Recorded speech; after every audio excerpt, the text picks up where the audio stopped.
Blue right under. There you go. There we go.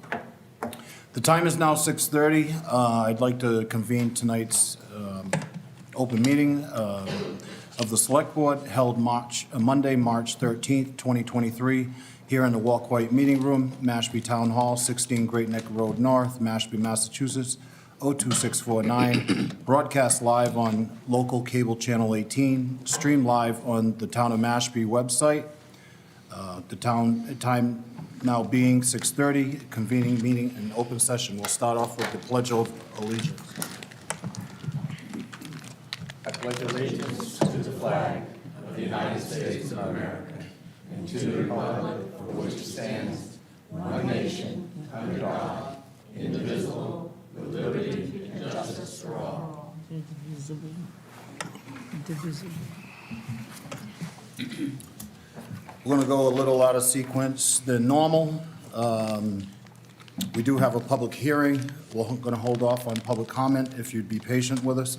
And the first matter we are going to take up is the removal of the public hearing relative to the proposed removal of Mohammed Fad as an appointed member of the Mashpee Community Garden Advisory Committee. Clerk, if you would mind reading the public notice. Can do. I say that. And I pulled it out specifically. It's right in front of me. In accordance with the provisions of the Mashpee Home Rule Charter, Section 7-9, the Mashpee Select Board will conduct a public hearing related to the proposed removal of Mohammed Fad as an appointed member of the Mashpee Community Garden Advisory Committee. Said public hearing will be conducted on Monday, March 13, 2023, at 6:30 p.m. in the Coit Meeting Room in the Mashpee Town Hall, 16 Great Neck Road, Mashpee, Mass. Thank you. So my understanding of this is that the town manager is going to act as the presiding official over this portion of the meeting in the public hearing. Mr. Town Manager? Thank you, Mr. Chair. I ask that you bear with me so I can just go over some ground rules and also some background for the board. This public hearing is in accordance with the Mashpee Home Rule Charter, Section 7-9. In order for the Select Board to hear testimony and to review evidence to determine whether good cause exists to remove Mohammed Fad as a member of the Mashpee Community Garden Advisory Committee. This matter was initially under review by the Select Board on November 21st, 2022, and was deferred to the Town Manager for potential conflict resolution and mediation. In meeting with Mr. Fad, he expressed a willingness to step down as a Community Garden Advisory Committee member, conditional upon being able to retain his plot as a gardener and the committee revising their rules and regulations, which he provided a copy of. The described offer was rejected by the chair of the Community Garden Advisory Committee. It therefore became apparent that there was no so-called wiggle room to find common ground, compromise, and a resolution for each party. Therefore, Mr. Fad was provided with notice on February 23rd, 2023, in accordance with Town Charter, Section 7-9B, and he subsequently requested a public hearing verbally and in writing. A copy of the letter served in hand is included in the Select Board's packet. A public hearing was posted on March 3rd, 2023 for this matter. It is the responsibility of the Select Board to ultimately determine by majority vote as to whether good cause exists to remove Mr. Fad as a member of the Mashpee Community Garden Advisory Committee. I respectfully request that all Select Board members listen carefully to testimony provided and review evidence submitted in order to make a fair and impartial determination as to whether a good cause exists. In this proceeding, the rules of evidence do not apply and hearsay is admissible, but the weight of such should be judged by its credibility and veracity. The chair of the Garden Advisory Committee has submitted specific exhibits that other members are here to attest are a true and accurate representation of the committee's majority specifically that Mr. Fod has allegedly disregarded the committee's, quote, decisions, garden protocol, and committee rules and regulations over the course of the last year, unquote. Additionally, the chair of the Garden Advisory Committee has alleged that Mr. Fod's actions have, quote, consistently undermined the purpose and charge, unquote, of the committee in order to provide a, quote, collaborative, cooperative, and enjoyable community garden experience, unquote. These allegations were articulated in a letter from the chair on September 13, 2022, and provided a reasonable basis for subsequent consideration and review. Pursuant to Section 7-9 of the Mashpee Town Charter, a member of a multiple-member body may, for good cause, be removed from office by the appointing authority, which in this case is the Select Board. Good cause shall include, but not be limited to, incapacity other than temporary illness, inefficiency, insubordination, and conduct unbecoming. The action taken by the appointing authority should be necessary to protect the interests of the town. By virtue of background and relevant materials, the Select Board adopted Policy 078 pertaining to the Mashpee Community Garden Advisory Committee on May 21st, 2018. This particular policy has been referred to in the correspondence from the chair of the Community Garden Advisory Committee. Likewise, Mr. Fod has referred to Policy 008 entitled Control of Town Property, which was adopted September 18th, 1989. Copies of both policies are in your packets. Additionally, the Mashpee Community Garden Advisory Committee submitted, quote, rules and responsibilities, unquote, that were amended and approved by the Select Board on January 28, 2019. A copy of these are in your packet, too.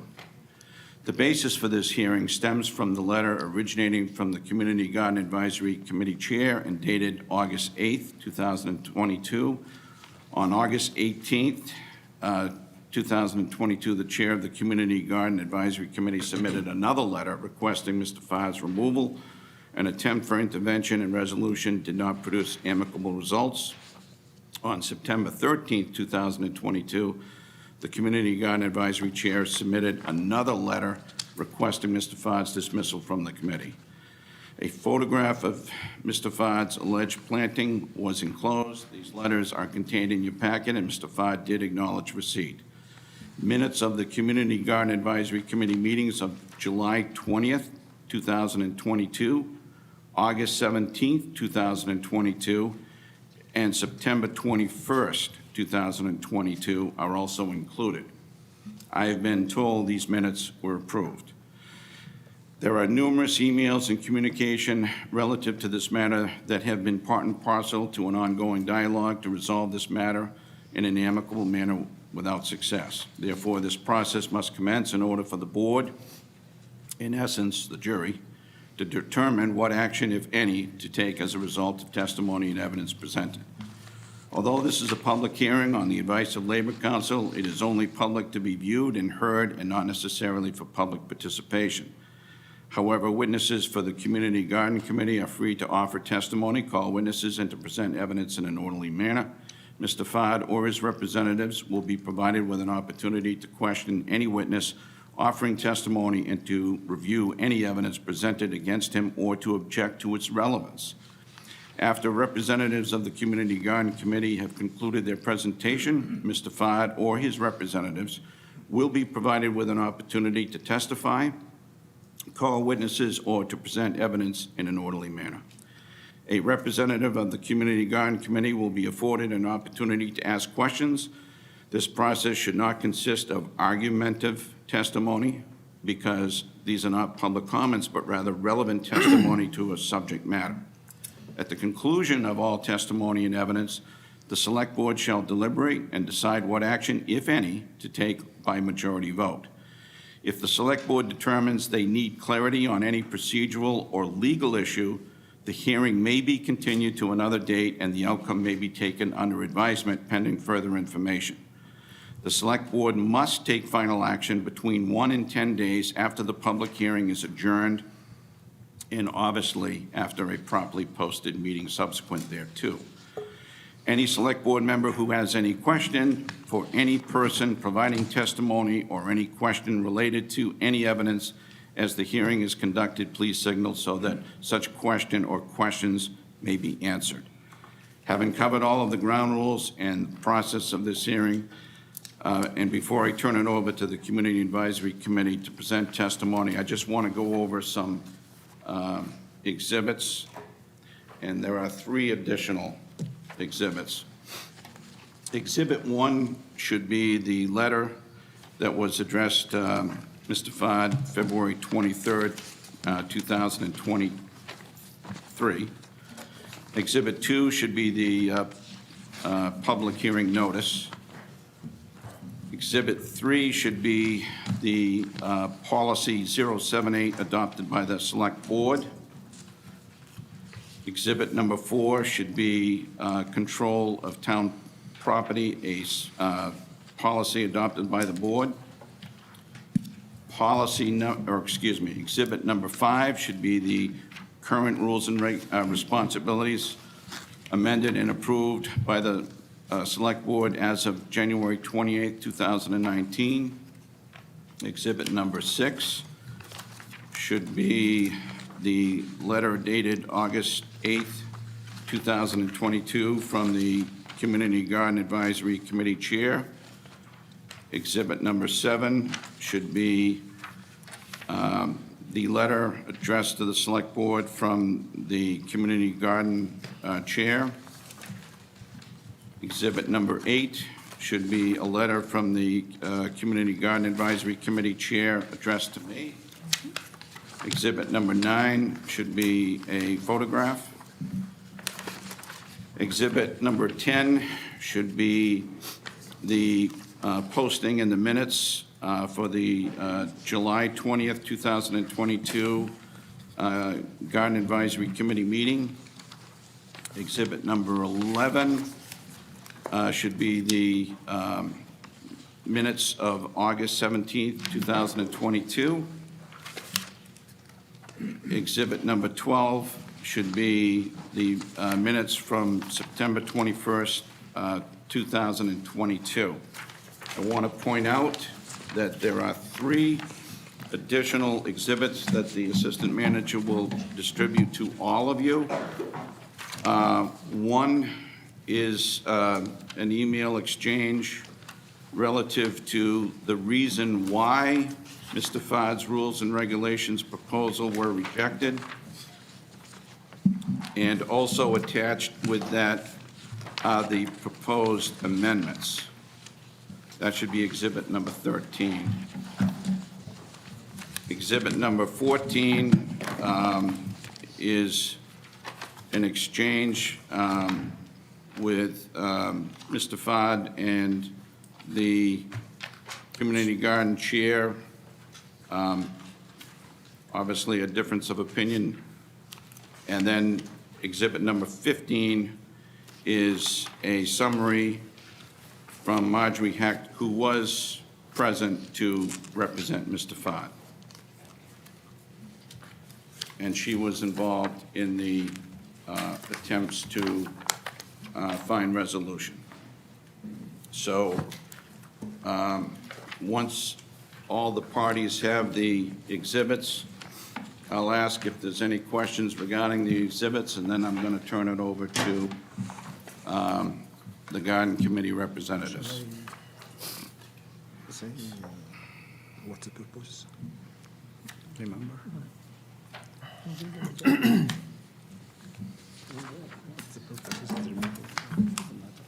The exhibit from Virginia Schaffenberg was exhibit number 16?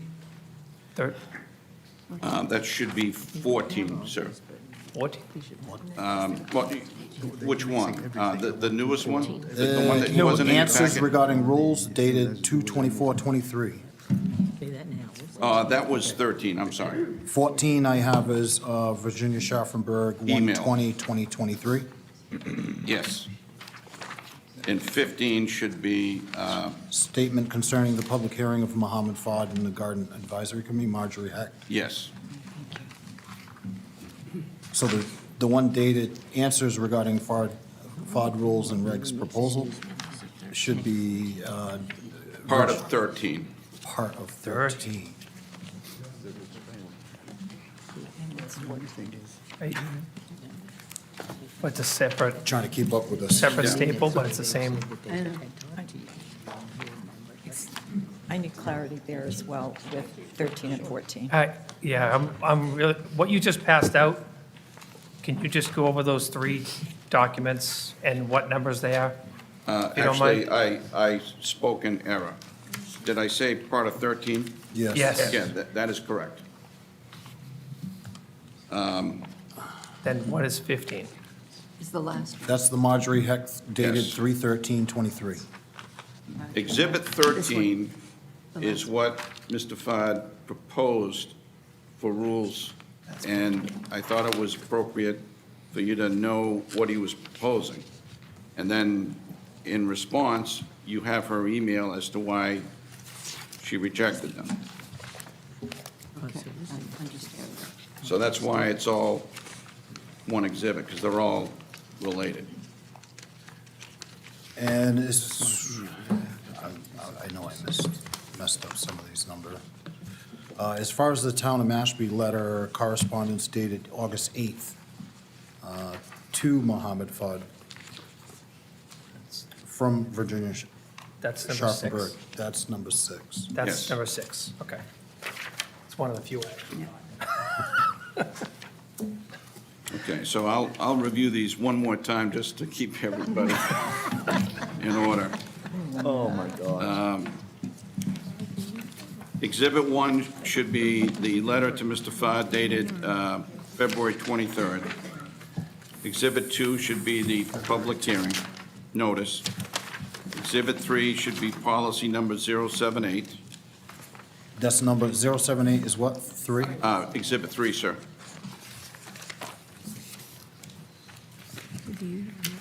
Exhibit 4 should be policy 008, control of town property.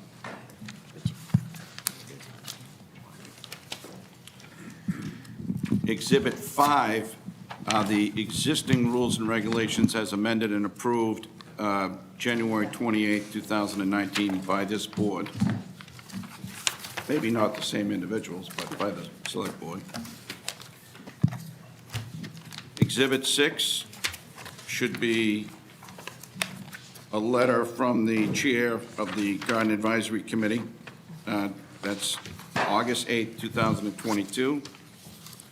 Exhibit 7 is the letter addressed to the Select Board from the Garden Chair. That's Exhibit 7. That's dated August 18th, 2022.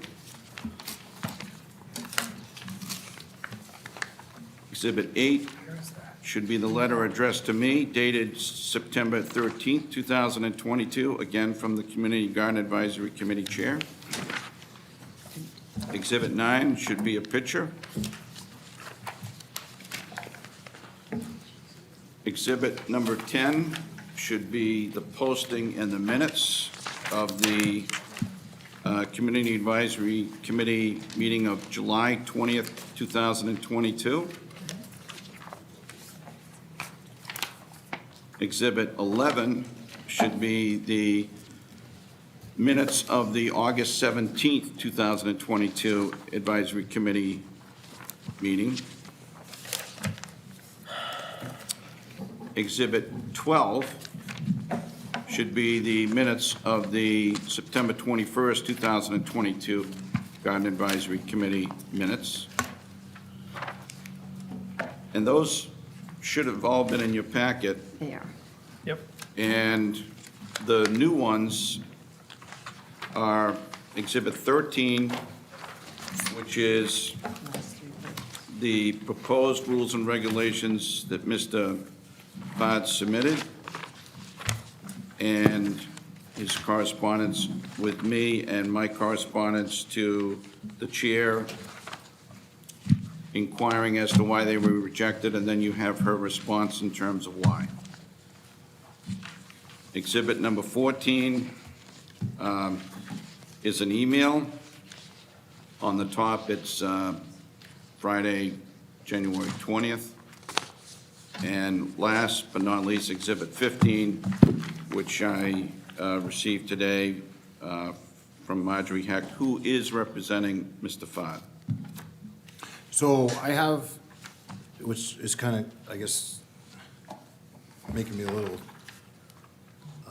confused, is stapled in our packet to the, with the July 20th, 2022 meeting, which I have as item, Exhibit 10, dated July 20th, 2022. It's the Mashpee Community Garden Advisory Committee Annual Meeting Agenda. And then stapled to it is the June 15th, 2022 meeting agenda. That shouldn't be stapled. Are we disputing timeframes? Is that what this? No, I can tell sequen- you, Mr. Chair, you don't have the right document. It should be the minutes from the July 20th, 2022 meeting. If there was a, Up at the It- top, it it's says stapled- It's August. stapled to the back, but it shouldn't have been, that's all. All right. So there should be it's 2 separate. pages and then 1 page. Yeah. So you're talking about that. July 20th? So the June 15th was stapled Correct. to another document. And what's the number on that? this should be Exhibit 10. The Well, June 15th? no, July 20th is that. Right. Right. What's the June 15th? It should be a posting on the first page of July 20th, 2022 of the agenda. Then, if you go to page 2, which is actually noted as page 1, it should say the minutes of July 20th, 2022. Right. But, so we know that that's 10. Where the hell are the minutes? Yes, Right. But what have the we're questioning is agenda. what's the June 15th one? but it was the meeting minutes for June 15th, 2022 approved unanimously. Right. What's that number referencing? That's number 10, exhibit number 10. That's all part of 10. It's all part of 10. Up top, It should it be says. 3 pages. It just or, says excuse me, August 4 17th. pages. So I only have the agenda. I'm not seeing the minutes.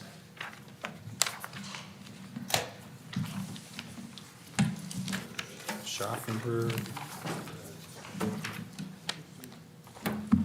Another copy of community rules. So you're saying those 3 pages are together? They are supposed to be together, I guess. On the final page, it says July 22nd, 2022. These all should be minutes related to the July 22. I have agendas for So we have the- those 3 pages, but there's a 3rd page. I have the agenda for the 10th and the 5th, Attached to it. July 20th and June 15th. Right, but see, ours is printed on the back. Right. Right, but now what's this? I don't have anything on the print, on the back of mine. It's, Wait, can you the print This is check my, with the chair and see what he's got? this was stapled to, Oh, my gosh. is stapled. that was stapled to Okay. Exhibit 10. I just don't know what exhibit that is, and that's the same question for the chair.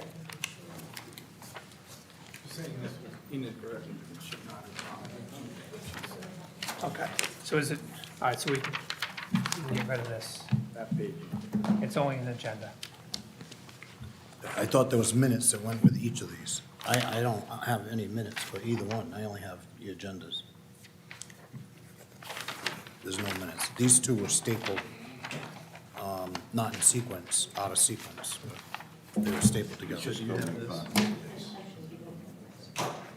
I do not. Here it is in the right order. I do not. Just the elements. Here's the whole bag in the right order. What you got? Right. Don't confuse me with any of that This is now. what you have down on the table. Oh, if that helped. Oh, that, Let me just find what I need. yeah. Get rid of this. Just label it 1 through 10, 1 through 15, and you're all set. Hang on for that. Holy moly. July 20th, I got.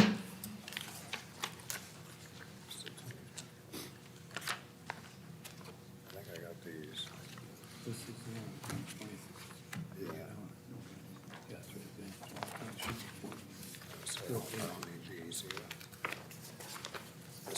sure if I have it on. I'll just put it. So this one's number 10.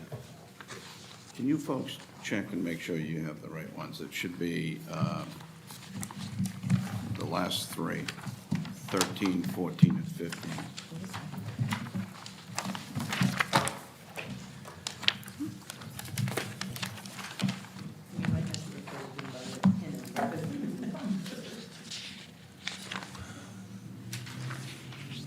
Again, Exhibit 13 should start with answers regarding the rules and regulations proposal.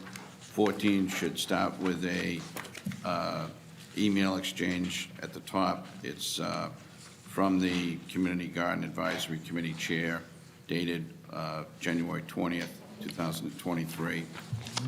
And number 15 is dated actually today. Oh, you read the room too.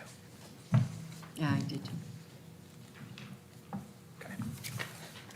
So the agenda item, the agenda for June 15th, it doesn't have any relevant discussion No. to the No. issue at all. They said just, Yep.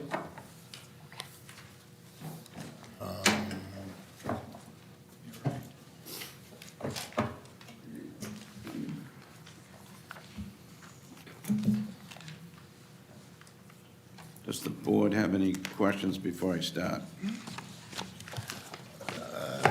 One question I have that's got me a little confused is, give me 1 second.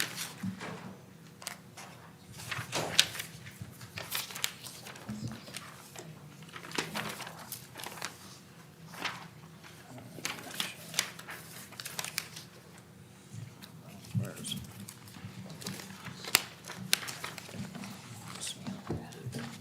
I had it organized.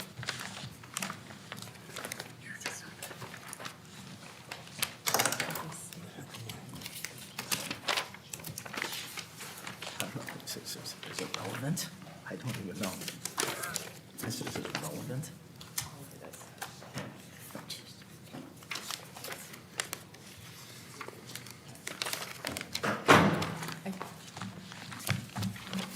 I think the confusion comes from the way things were stapled together differently as we're pulling them Right. apart.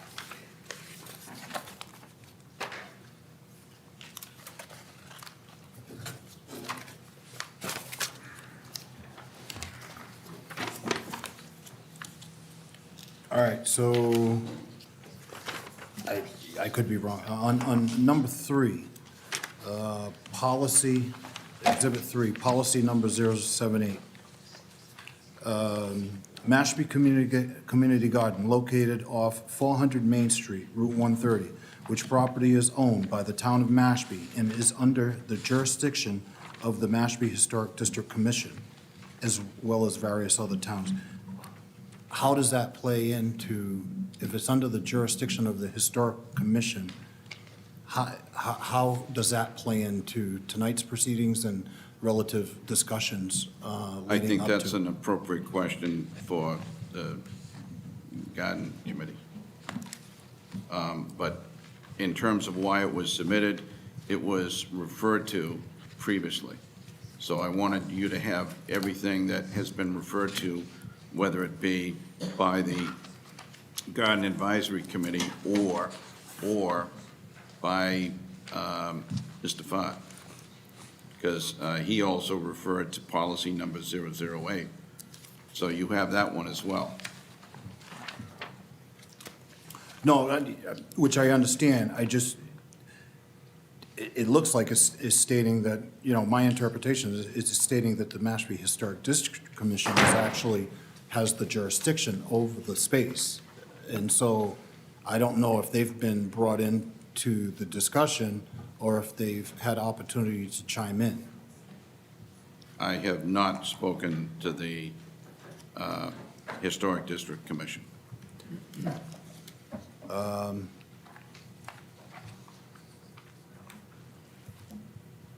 That's all I had before we start. Okay. Yep. All right. My understanding is I have Mr., if I don't have your names properly, then let me know. John Carter and Lynn Harris. Correct.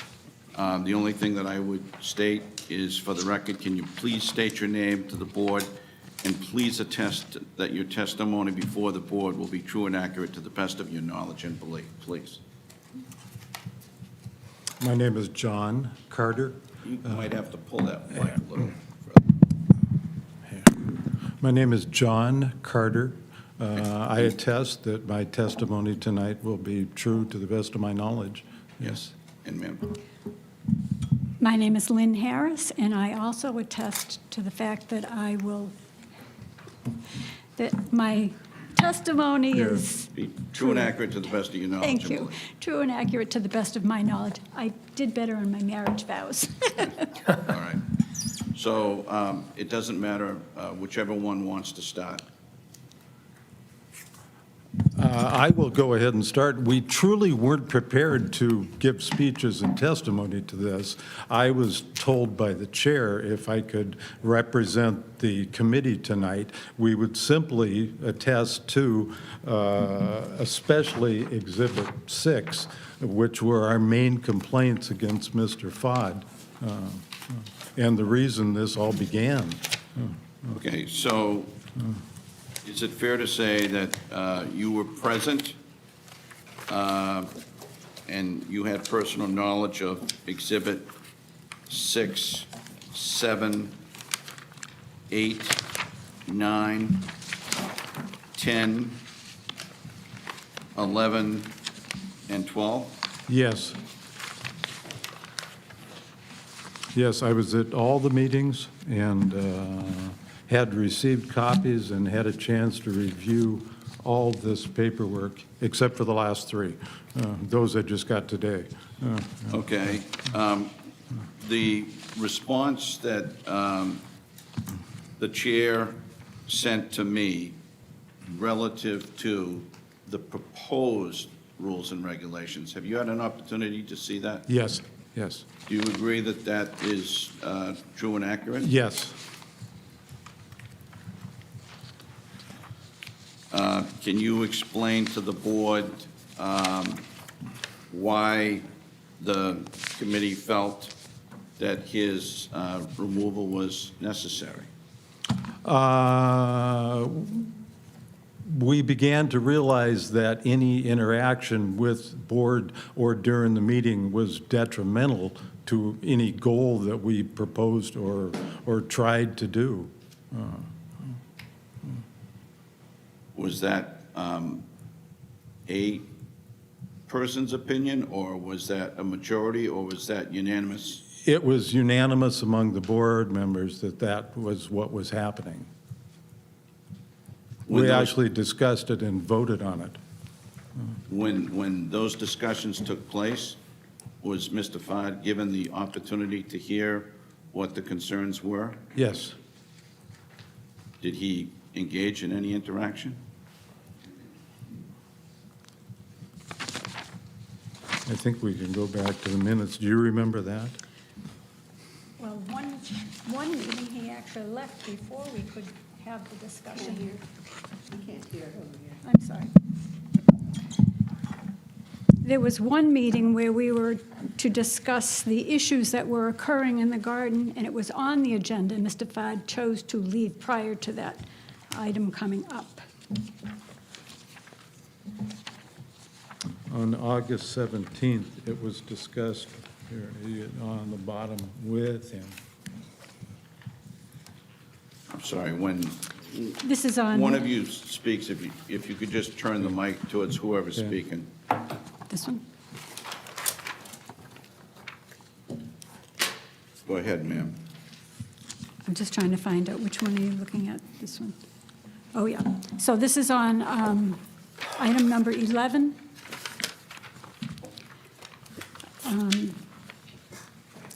At the bottom, board member Mohammed Fod.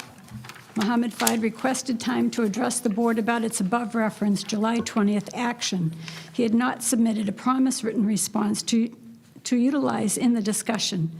He referenced Virginia Schaffenberg's letter of August 8th, 2022, saying that, and you can read the rest.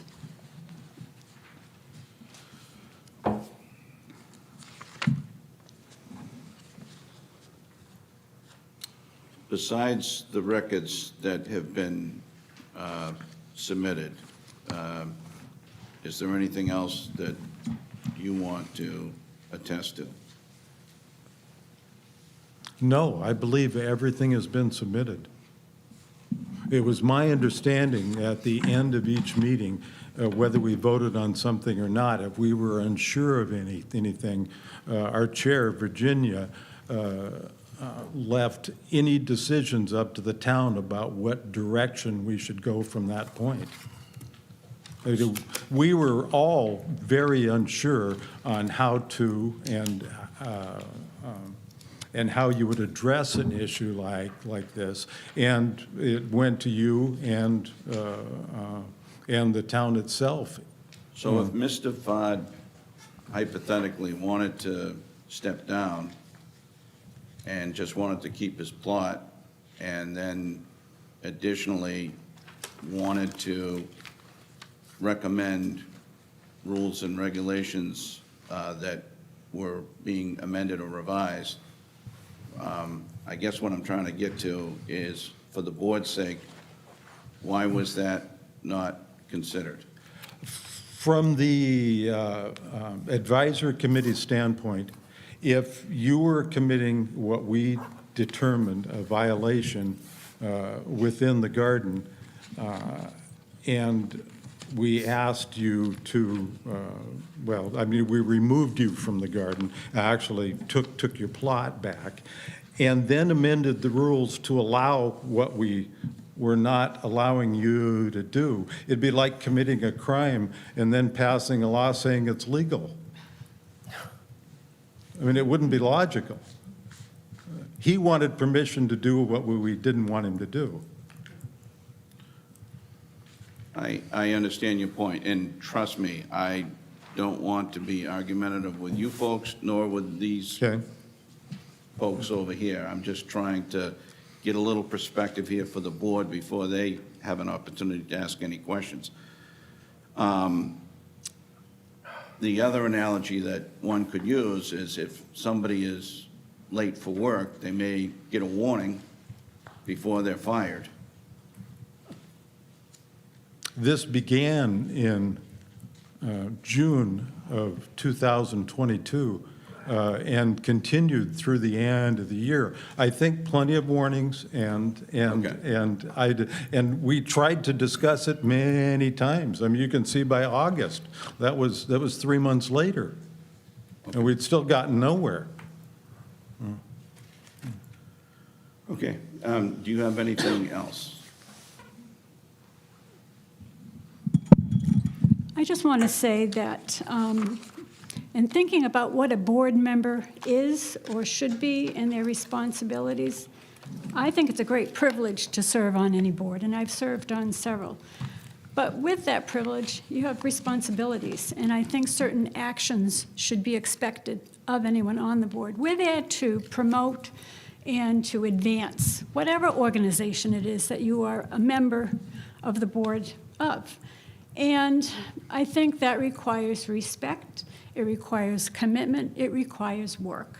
And if you're not able to offer those to the community, not just the board, but the general community, this is Mashpee's community garden, then you have no business being on that board and taking the seat from someone who would like to put the work in, who is kind, who will share their knowledge and their work ethic and just be collaborative. And unfortunately, that's not what we were finding. And it makes us all very sad. Thank you. Mr. Fod, do you or one of your representatives have any questions from either one of these folks? Questions? No, I have to speak up. Any questions?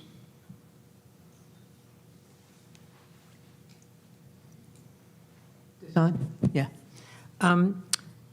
I was looking at the minutes that you're referring to, and I noticed the minutes were all taken by the chair, not by an independent minute taker. I'm not saying that she created information that was not true, but I would suggest that there might have been bias in what was written down in the minutes. That's all.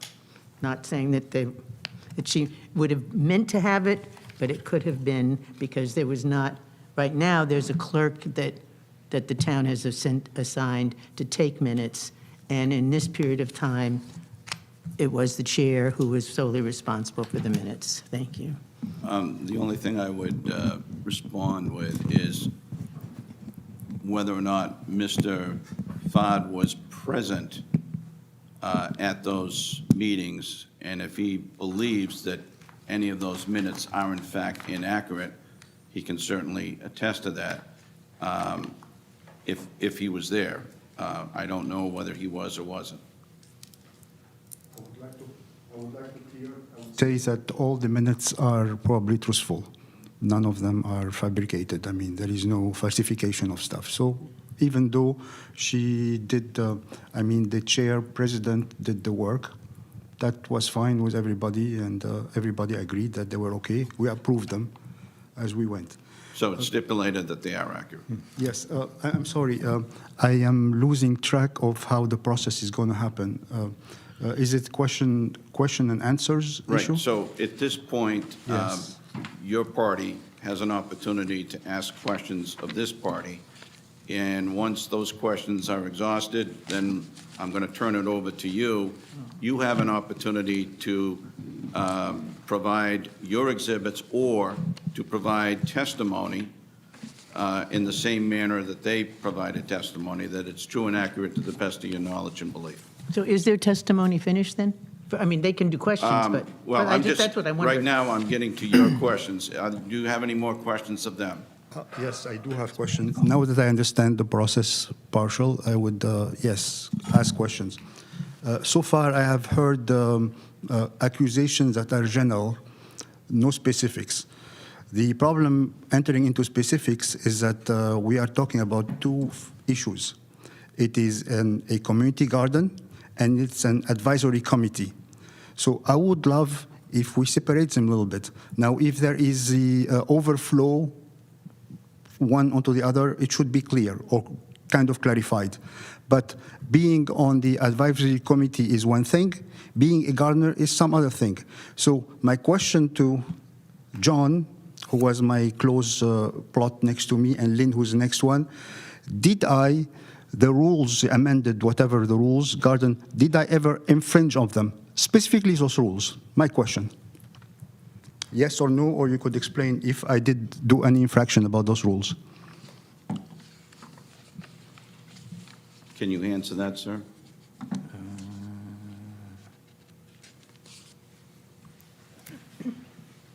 I think the If you first one... could just pull that Oh, mic up a okay. little bit. I think the first one, Mohammed, is that you would not desist from dumping diseased plant barrels upside down into the compost bins.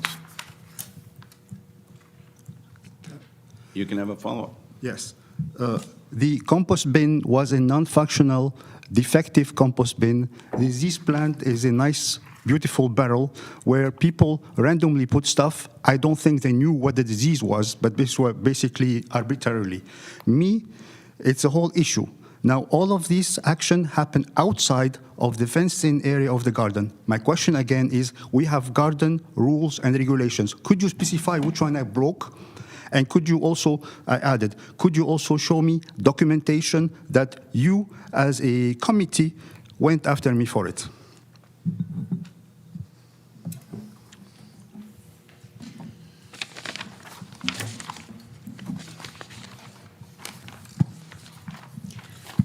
Mohammed, I think you're asking, did we send anything in writing to you about the rules?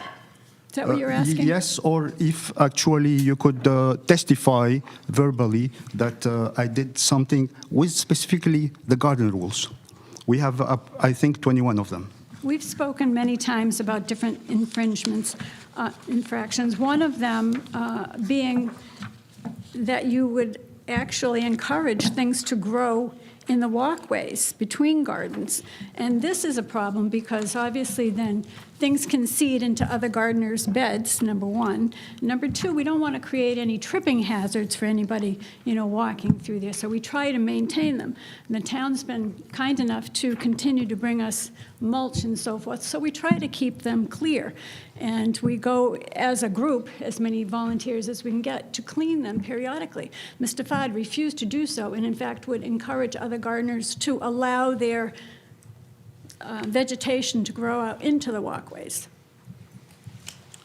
Okay, and what I'd like to do is make sure that you focus right now on the questions for these folks.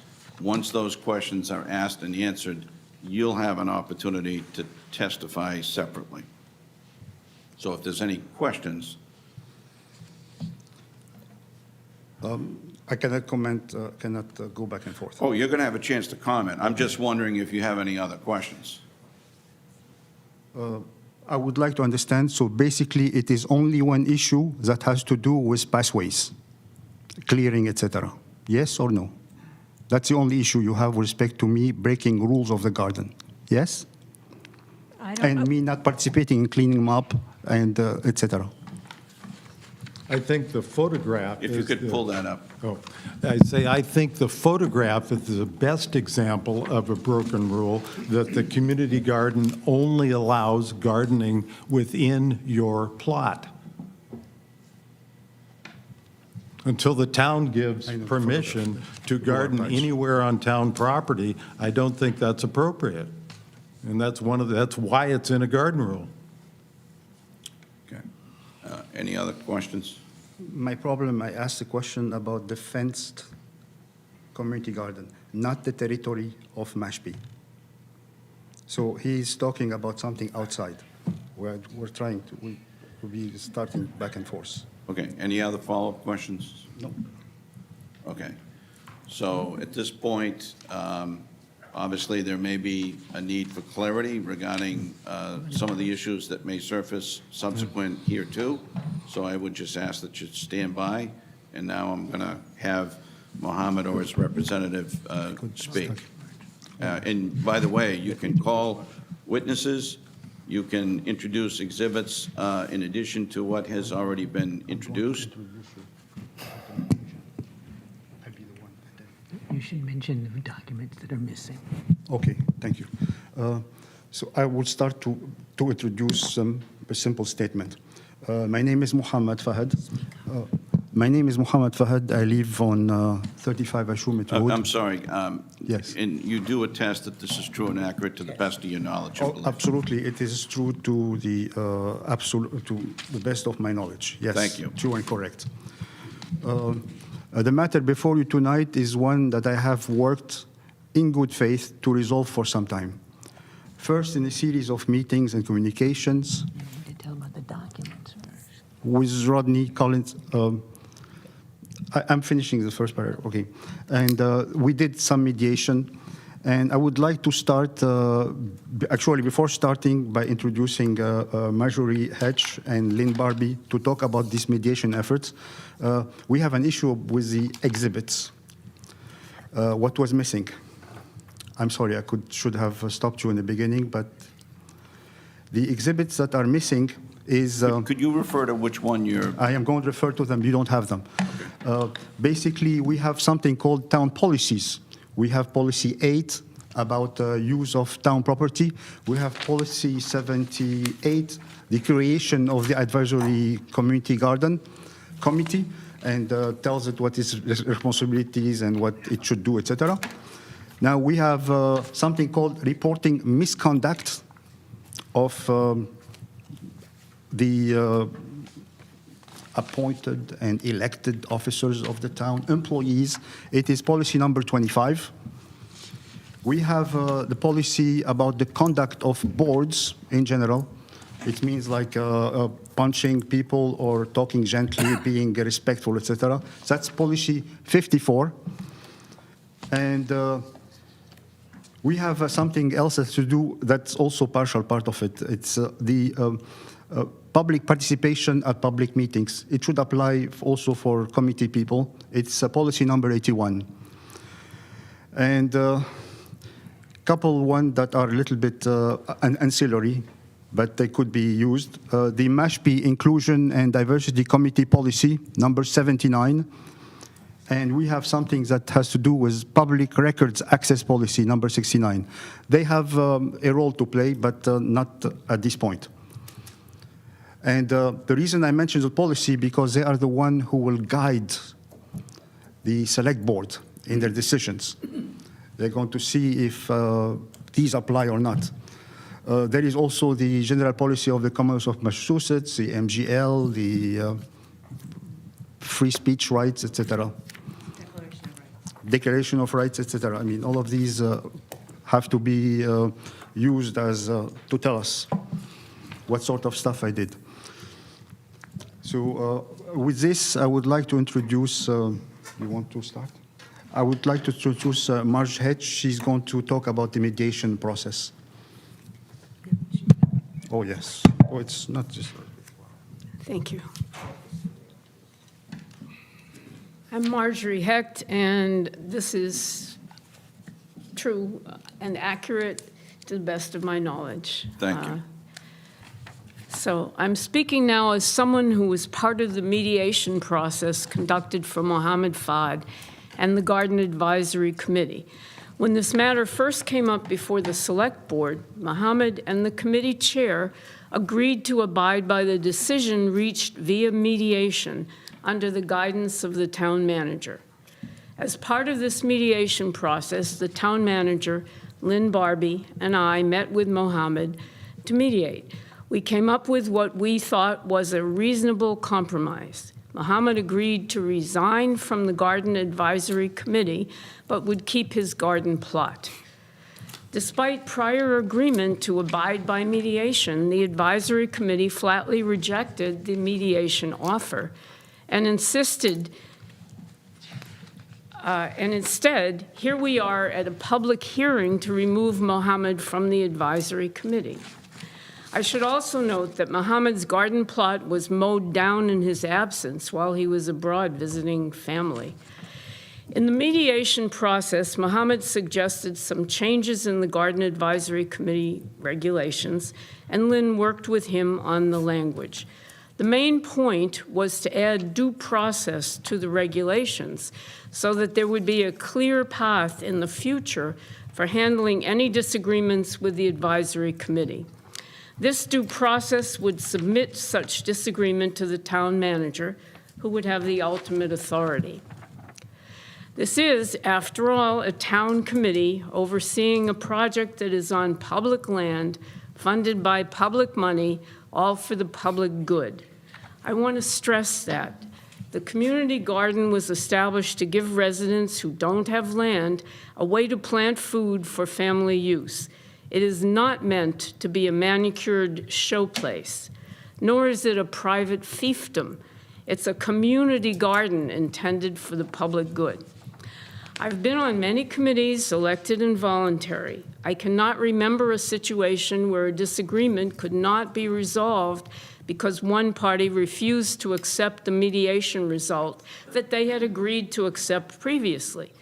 The fact that this matter has come before the Select Board, despite our efforts to mediate, in my view, is an enormous waste of many people's time. I think it's also an embarrassment to the town, actually. The positive message that could come out of this is to make clear to all town committees that due process is important. And as the Massachusetts Supreme Court recently reminded us, we all have a First Amendment right to free speech. Committee members have the right to express their opinion in a public meeting, even if they are a minority of one. Thank you.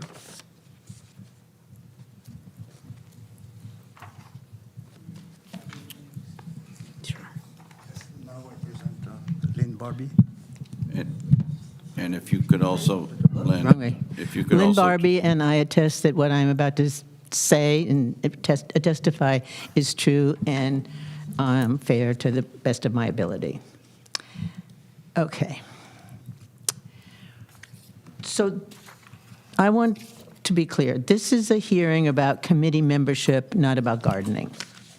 I don't know why we're talking about the garden at all. We should be only talking about what happens in a member of a committee. The community garden is public land created and supported by tax dollars, a place where residents can raise food to feed their families and enjoy working in the earth. This is not a hearing about who gardens and how they garden. It's not relevant. Read your own announcement of this hearing. It is a hearing about participation in a town committee. And that's what the advisory committee is. It's a town committee. So at the recommendation of the town manager, who has oversight responsibility for the advisory committee, there was a tri-party agreement to mediation, as Marge has just explained. So Marge and I volunteered to help facilitate that mediation. And one of the things that was clear to us was that there were some of the rules and procedures of the advisory committee could be improved to include due process. I know from attending their meeting that they were already reviewing rules because they had a new member review them and come back with some feedback. So, with the cooperation of the town manager, we worked hard and long to make revisions, which were reviewed by Mr. Collins.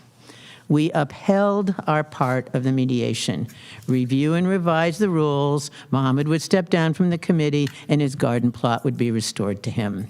Remember, we're not talking about gardening, we're talking about committee. So the committee failed to uphold its part of the mediation.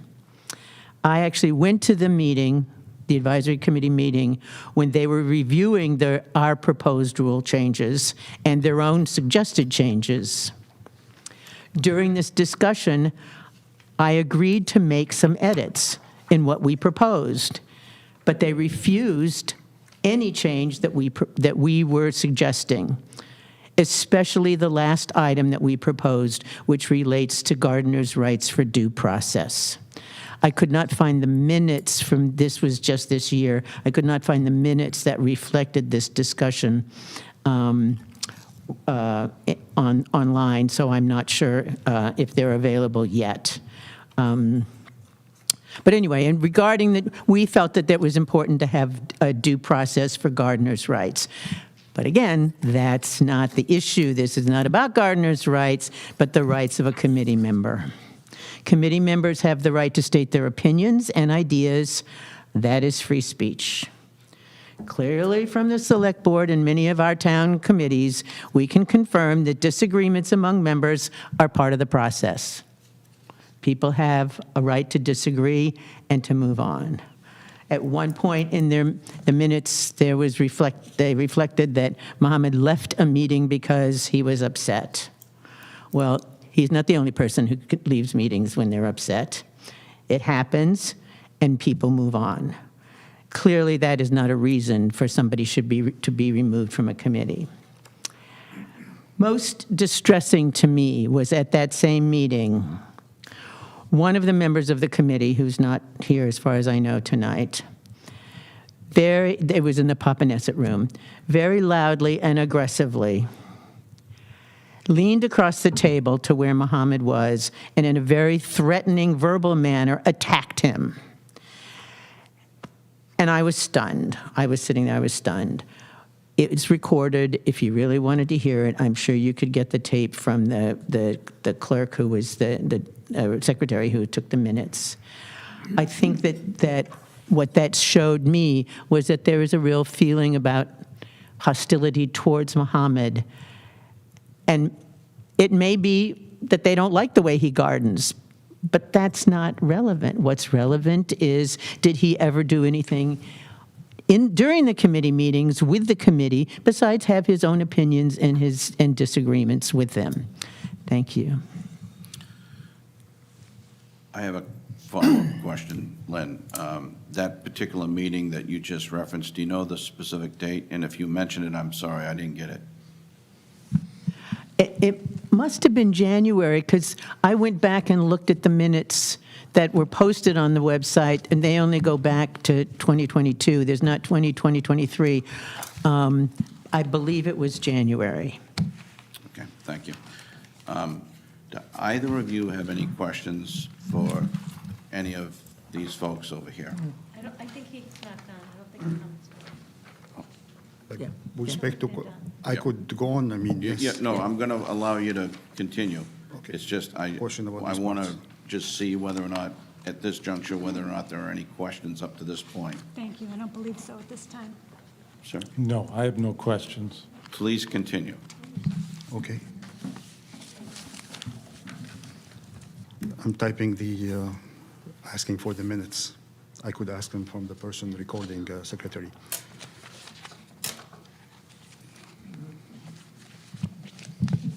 Perhaps I should be clear, been suggested.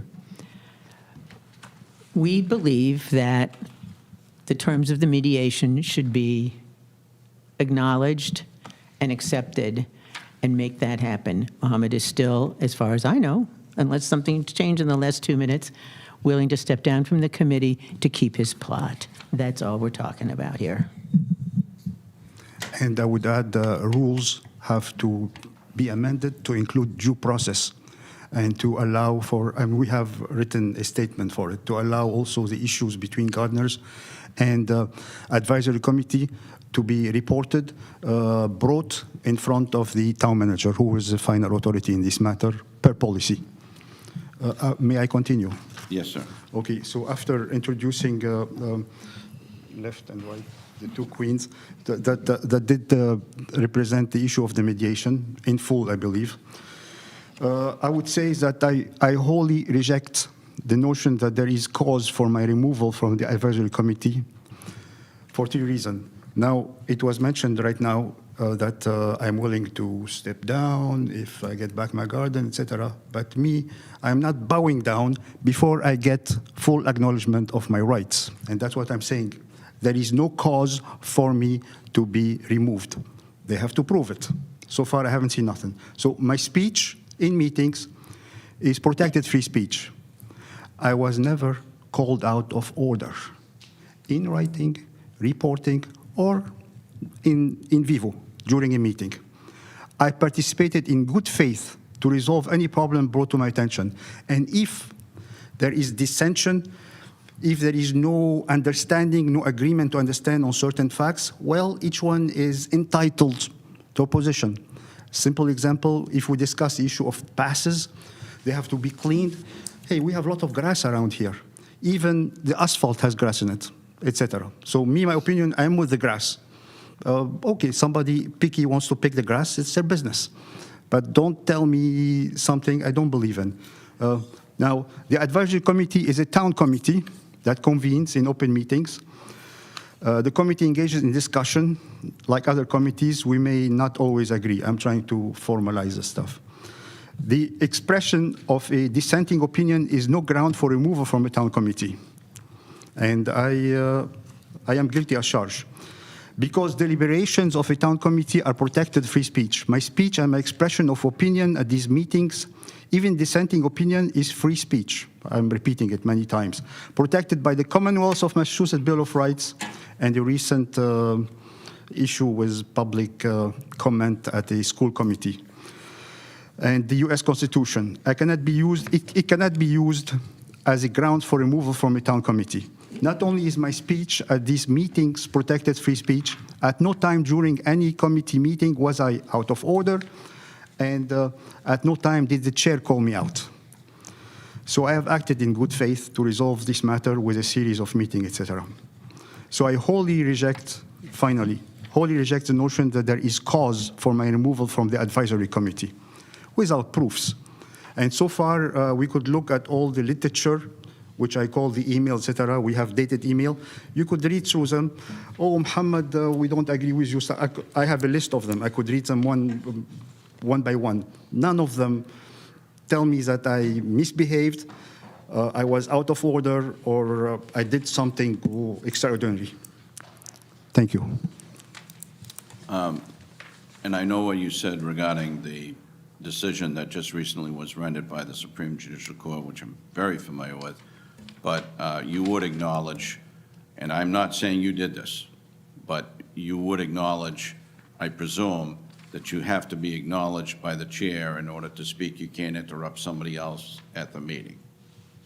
And I'm not saying you did, I'm just saying that isn't considered free speech under that decision. And the time also. Yes, Yes. yes. Of course, yes. Okay, do you have any follow-up questions? No. Do you have anything else to present, any exhibits that you would like to introduce? Yes. Well, I have what I call, there is no clear list or listing of allegations of whatever you have in the notice that tells me you have to come in front for a hearing. Okay. But I do have tidbits. I could go over them that give you a flair of what the issue is about. And I'm going to read verbatim, pull out from emails, which I tell you which email they are. I don't know the exhibit number. It was new to me, so I didn't have time to stuff. So, and this is concerning only meetings, not the garden. I have the garden, I have cases, put them on the side.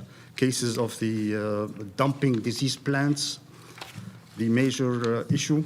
And the second one is having something on the outside as planting a rhubarb patch by a citizen, not the gardener. Somebody wants me the gardener when I get out. I'm not the gardener when I get out. So I go back, I go to the main allegations. From a agenda, I'm trying to localize the stuff. Do you have hard copies? Oh, I have pictures of them, but I don't have them numbered by exhibit. So I'm trying to refer to them. August 8, 2022 letter signed by Virginia President. Notice the word president at the bottom. We have a chair president at the same time. Maybe it's, I'm being nice. So in one paragraph it says, we have moved the agenda to the July 2022 agenda, that you came to the meeting but chose to work at your computer throughout the meeting rather than participate, and also chose to leave just prior to discussion of the agenda item of concern to you. Working on my computer, I do that all the time. They know it. And claiming that not participating, no, I have an ear on you. And I take types, whatever. The second thing, I left because I started getting upset. And the meeting with my issue was left to, and I couldn't handle it. I mean, there is limits what a human can withstand when they're sitting in a place and knowing that somebody is going to tell you, oh, you are going to get out. We are voting unanimously to kick you out. Hey. In the same letter. Do me a favor, Mohammed, could you send those to Mr. Taylor's email so that he can go upstairs and print those out so that we can distribute copies? Because it's not going to be fair to these folks not to see them, and it's not going to be fair to the board not to see what you're referring to. One quick second. Yes. I went through my notes, and it looks like we had communication about you attending the January 18th meeting, and you said you couldn't, and I believe that's the meeting I was referring to. January 18th? January 18th, because I have some emails that came at that time. Thank you. Thank you. I could do that by email. Yeah. If you could send those to I could Mr. Taylor. pull, but the issue is that my opposing party, if I may use the term, they didn't provide me with anything. I mean, they didn't recite from something. So basically, I am reciting and I'm referring to and you have the teams, but Okay. you have to. I mean, So- I'm not reading the whole letter to go to the specific paragraph, Yeah, so- but I specify the letter. It's August 8, 2022 letter. So, Number 6. oh, okay. Okay. So anything that has not been listed Yes. as an exhibit that you would like the board to consider, if you could just email Mr. Taylor right now, he can go upstairs, print it out, get us copies, and everybody would have an opportunity to look at them. Okay, I understand that. The only thing you don't have is basically the town policies that are listed. They do have them. Or not all of those that you Exactly, the one cited. that are listed, the one that are listed that are not, Okay. you have only 2 of them, but you need the rest. The list. My understanding is, and I just want to make sure I've got this clarified by notes, you referred to policy numbers 25, 25. 54, 81, 79, and 69. Is that correct? Yes, We say in Arabic, Islam Hattem. You are absolutely right. Yes. All right. Well, sometimes I am. So we go get those policies. Yeah. What? Into too much detail. Yeah, I'm trying. I'm trying to float. Terry? Oh, you've got them? You've got the numbers, right? Perfect, thank you. Okay, anything else, sir? I could read from the paragraph, the quotations. That's the only thing, allegations I have. Why don't we wait till she We'll wait. gets the policies? We'll wait. Is there anything else besides that? Anything? No. Okay. No. At this point, I'm just wondering whether or not any member of the board has any questions for the Garden Committee members or for Mr. Fad or his representatives. For myself, just as a point of clarity, on Exhibit Part 13, attached to Virginia Schaffenberg's 2/24/23 email, there's Community Garden Rules and Responsibilities approved January 28, 2019 Select Board with proposed 2023 amendments. Have those been, what's the status on those amendments? Those are the ones, sir, that were rejected. They were rejected. Yes, that's what Mr. Fad wanted amended. They were rejected at the committee level or at board level? Yes, sir. So And the they didn't reason- make it forward to the board? Yes, and the reasoning for that should be on page 1 of your Exhibit 13. Those are her reasons. Gotcha. Thank you. And at the bottom, it's the second paragraph from the bottom. The committee voted unanimously not to accept his proposed rules and regulations, quote unquote. Gotcha. If I may, I wanted to remind, maybe I wasn't clear, both Mohammed and I were at that meeting when they were reviewing the proposed rules that we had come up with. And as they were going through them,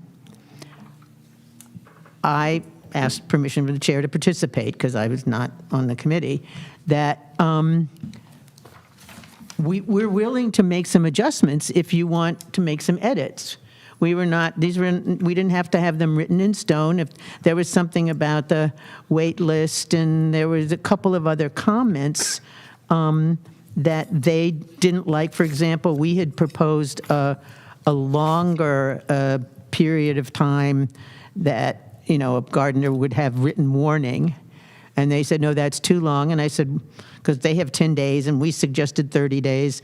And I said, okay, well, how about 15? Let's find a compromise.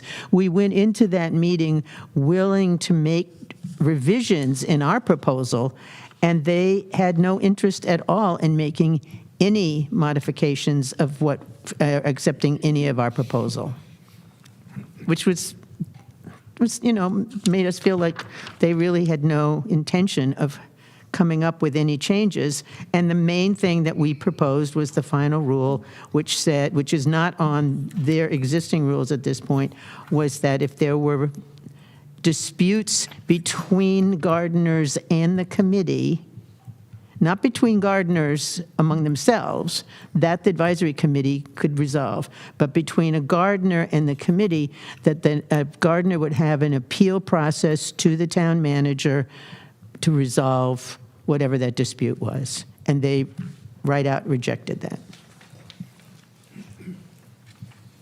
That's the due process we were referring to. Any other? I have a question, actually. I think I understand, but I'm not certain. So you were there at the mediation, and as a result of the mediation, it was agreed to that the proposed rules would be submitted? And that What happened Mr. is, Thank you. as a result of my attempts to find a middle ground. The tentative agreement was that he would step down from the committee, and secondly, he would keep his plot, subject to rules, but that the rules would be revised. And that is what I brought back, and in exhibit, whatever was just mentioned, exhibit 13, that was the response. Okay. All right, but those things were agreed to in mediation, that the rules could be revised, that he would step down, and he could retain his plot. That is what was the proposal that I brought to the chair. But it didn't. I'll wait till she's done. No, I'm set for now. John? If you don't, Mr. Chair, so now I'm really confused. So you had a mediation meeting with Mr. Fahad, correct? So those were only his suggestions. So it was not a mediation with both parties. It was his rules. He said, hey, I'll step down if they give me this. So so I'm not even close to done yet. So that is a problem, because that is not an official and trust me, I know you would know mediation very well. My only point is, that's only one side, so the mediation meeting would actually take place from both perspectives and say, okay, here's the proposal. And here's from the mediator, which was you could never get to the mediation proposal because it was rejected. His proposal was rejected by the other side, correct? Well, It's a yes or no, though, because I don't. no, it's not a yes or no, with all due Well- respect, sir. It's not. He proposed, I'll explain. okay, Rather than having all parties sitting together and it potentially getting argumentative, I felt that it was best to have one party in at a time. agreed. I told both parties at the beginning, because I've gone through mediation, been there, done that. And part and parcel to mediation is both parties have got to agree, coming into it, that they are not going to receive everything that they are seeking. In other words, if he was seeking to stay on, keep his plot, and change the rules, and that was it, there's no compromise there. Likewise, if the other party is saying it's either all or nothing, it's not really a compromise, it's an all or nothing endgame. And when I reached it's got to be this or nothing, it had to come back to the board, in my professional opinion. All right, so I respect all that whole process, but I still have a problem with, he did suggest, Mr. Fahad suggested, he gave you the deal.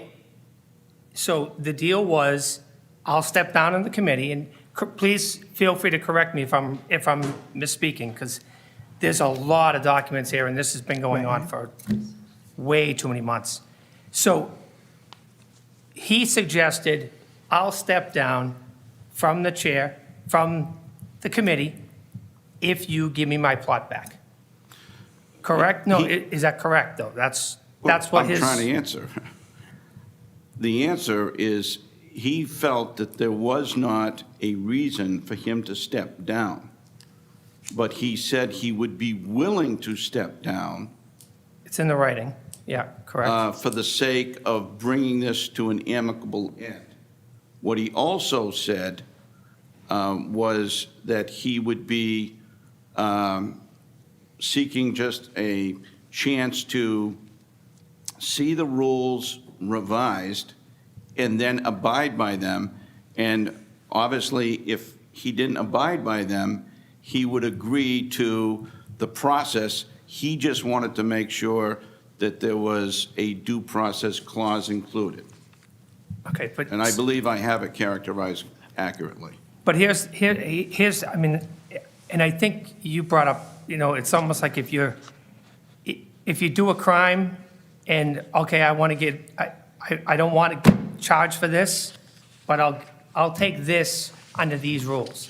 So what he was willing to do was step down from the committee, right? He wanted to get his plot back, which my understanding, looking at this, he didn't follow the rules of having an independent plot. And that's just opinion, whatever, it's by unanimous decision by the committee. That's, Here I could, we have been repeating it. okay, sure. Yeah, I'm sorry. I lost my plot for a simple reason. There was no cause for me the way I'm acting in the garden. But I lost it because there is a rule that steps through. It was amended by you, approved by you, etc. Rule says that the committee can kick someone from the garden, period. No due process, no stuff, no nothing. Some intelligent person opposing read it and say, oh my God. I look at them, so you cannot kick me out like that. So let's make this clear. My loss of a plot has nothing to do with any act. They have no proof, they have spoken. I didn't cause anything in the garden itself, behavior or whatever, except the issue of saying grass, allow the grass, but that was discussion. That is not acting. I think I could also clarify a little bit, because in Exhibit 13, you have Virginia's reply to our proposed rule changes. If you look at the rules that we proposed, most of them are identical or have a word here or there that's different. But we took those rules and proposed some small modifications. And as I said, I went to the meeting to say, okay, if there's something you don't like in what we've proposed, let's talk about it. To me, that was a reasonable part of the whole mediation process, to come up with rules that were acceptable to everybody. There were, for example, in her comments, where is it, something here? His rule number 5 indicates 2 30-day warnings for neglected garden. I brought that up at the meeting. I said, okay. They said, that's too long. We have 10 days. And I said, well, let's try to find a compromise. Let's do 15 days. Because 10 days, if you're out of town or whatever, it can be too short of amount of time. We were in good faith trying to have a discussion about coming to an agreement on the rules, because all we got was the response, that the email from Virginia saying no, no, no, no, no. And I felt that there was hopefully some way that we could come up with, a meeting of the minds, or we could be very clear about what was, what we couldn't come to the meeting of the minds of. But I was trying. I have my notes from that meeting where I was scribbling all over the rules, trying to figure out how we can, come together. The one thing that is the clear thing is, in Virginia's number 21, is the rule that we said that if there's a dispute between a gardener and the committee, that there is an appeals process to the town manager in order to have due process, so that there would be no arbitrary resolutions without some oversight. And that was the one thing that they said, no. No. So I'd like to, May I add, sorry, to complement that 100%. You have in your hand her letter of February 24. Look at the bottom of it about Rule 21 and the second sentence, and I'm going to read it for the record. It says, our Rule 24 has been the basis of our 6 months attempt to both dismiss him from the board and our decision to dismiss him from the garden. Basically, I asked him, what's the basis? It's just a rule. There is no due process. And the Rule 21 says we could kick you out, period. Public land, community garden, we'll kick you out. No reason, no nothing. And that's the mainstay. my reason for changing the rule was just, hey, let's change it. There is other issues here. Me as a gardener, over 20 years, community garden. Change the rule. I presented the stuff, but it was in good faith, not trying to impose. And me resigning was a icing on the cake. It's like, okay, I resigned from you because there's 6 of you and you are very nice to work with. I mean, I got tired of working with you. You upset me. But basically, I never went out of order. I never called out of order, writing or verbally. And that's the main thing. I behaved as a proper conduct for a member of a public committee. And that's why you got in the number 25, the issue was public committee policy. Thank you. So well said. Actually, I do understand that policy, but to your question about, hey, you suggested these rules, you know, that's also due process. It's democracy by the committee. They felt, no. They were good with the rules the way they were. You know, looking at, what is it, you say was rule number 24 that you wanted to add? 21. Good point. Maybe if you didn't have, you know, 15 other rule changes, suggestions, and maybe you just went after number 24, maybe they would have been more, you know, agreeable to consideration. But I do have one major question here. So if you don't like the rules, you just can't do whatever you want to do.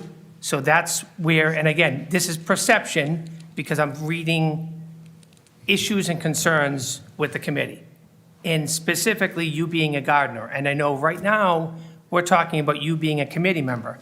So do you believe, being a member of the Community Garden Committee, you should represent integrity and represent the town's best interest? Yes. Okay. Please let me remark on something, because it has to be cleared. My proposal of rule changes is part of the process I presented to the committee. I'm not forcing on them anything. They refused it, they agreed to it, etc. I have a problem with them. But it does not mean that I'm making rule to suit me so I could break them over there. I didn't move to, through my whole time in the garden, probably 2-3 years, I did not break the rule, amended rules. Okay? Let's be clear about that. So in the committee, I have the right to speak up my mind, tell them, hey, we need to change this. This is not right. But basically, it so happens that me, at the same time, was kicked out of the garden based on a prejudiciable, very prejudicial rule, which should not even bypass the smell in this board when they amended it. But nobody noticed. And me, I became victimized from it. And it has to change. That's why I'm asking for total restoration as a gardener. Not, I don't want to bargain, tells them, no, I resign for that. No, that's 2 separate issues. The rules, I have the right to discuss them in a meeting. And we agreed, we sat down, we had a meeting to discuss the rules. And finally, she brought in this, she brought in the letter. But before, a month before, we sat down, we discussed the meetings. And they made little bit edits, and it's reported in actually the minutes. But they refused all my changes. Big deal. Big deal. It is part of the process, as you mentioned. However, me being a gardener, being kicked out, etc., in this fashion, that's nothing to do with rules. That's basically total dictatorial or something. I don't know. But you cannot do that to a citizen. Kick them out left and right. And unacceptable. That's it. Thank you. Mr. Chair. Sorry, Tom, because I only finished half of my statement, sorry. So I mentioned, do you believe, being a member of the Community Garden Committee, you should represent integrity and represent the town's best interest? And you confirmed yes, correct? Okay. So did you or did you not create an illegal garden outside of the community garden on town land? No. No. The answer is plain no. You have to read. The answer is no. You have to read the policy. Would you like to read policy? The policy, number 8. It tells me I could do that. Okay.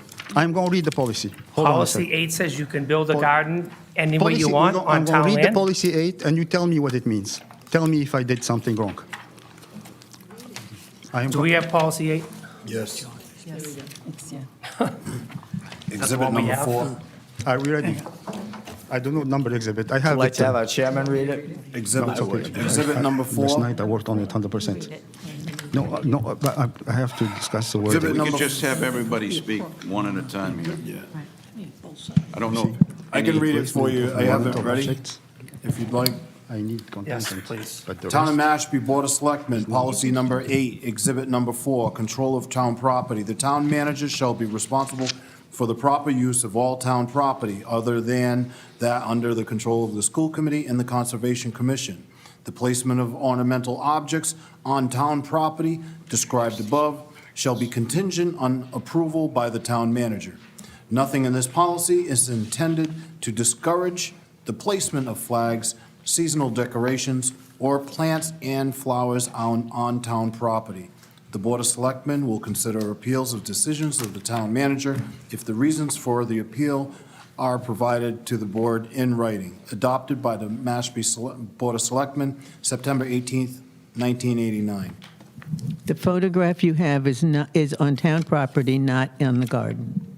Correct. So Let me continue also to specify a very important sentence. Nothing in this policy is intended to discourage plants or flowers, placement of plants or flower on top property. Myself, what I did was an act that I could explain. You will see, well, it's no big deal. Because I did not open up the land, I did not put in solar panels, I did not plow it, I did not sell it, nothing. I just, little patch around, you could see the picture. There was, yes, it's a small spot, and I fixed it, put in some rhubarb in it, and I was very excited about it. And thank you. So it is for a citizen to do that. And I repeat again, nothing in this policy is intended to discourage the placement. Where did you do that? Across, on the site, where the community garden is, outside of the community garden, there is what you call ivy and brush. It is on the corner. I did not, so basically the place is got to waste. So I just put in the stuff. I had to save those rhubarbs. And you did talk to the town manager about that. That's afterwards, after the fact. What type?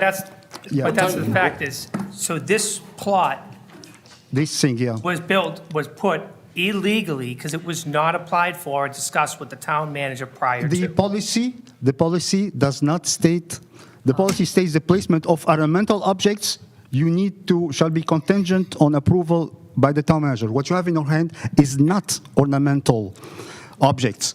The second sentence says, nothing in this policy is intended to discourage.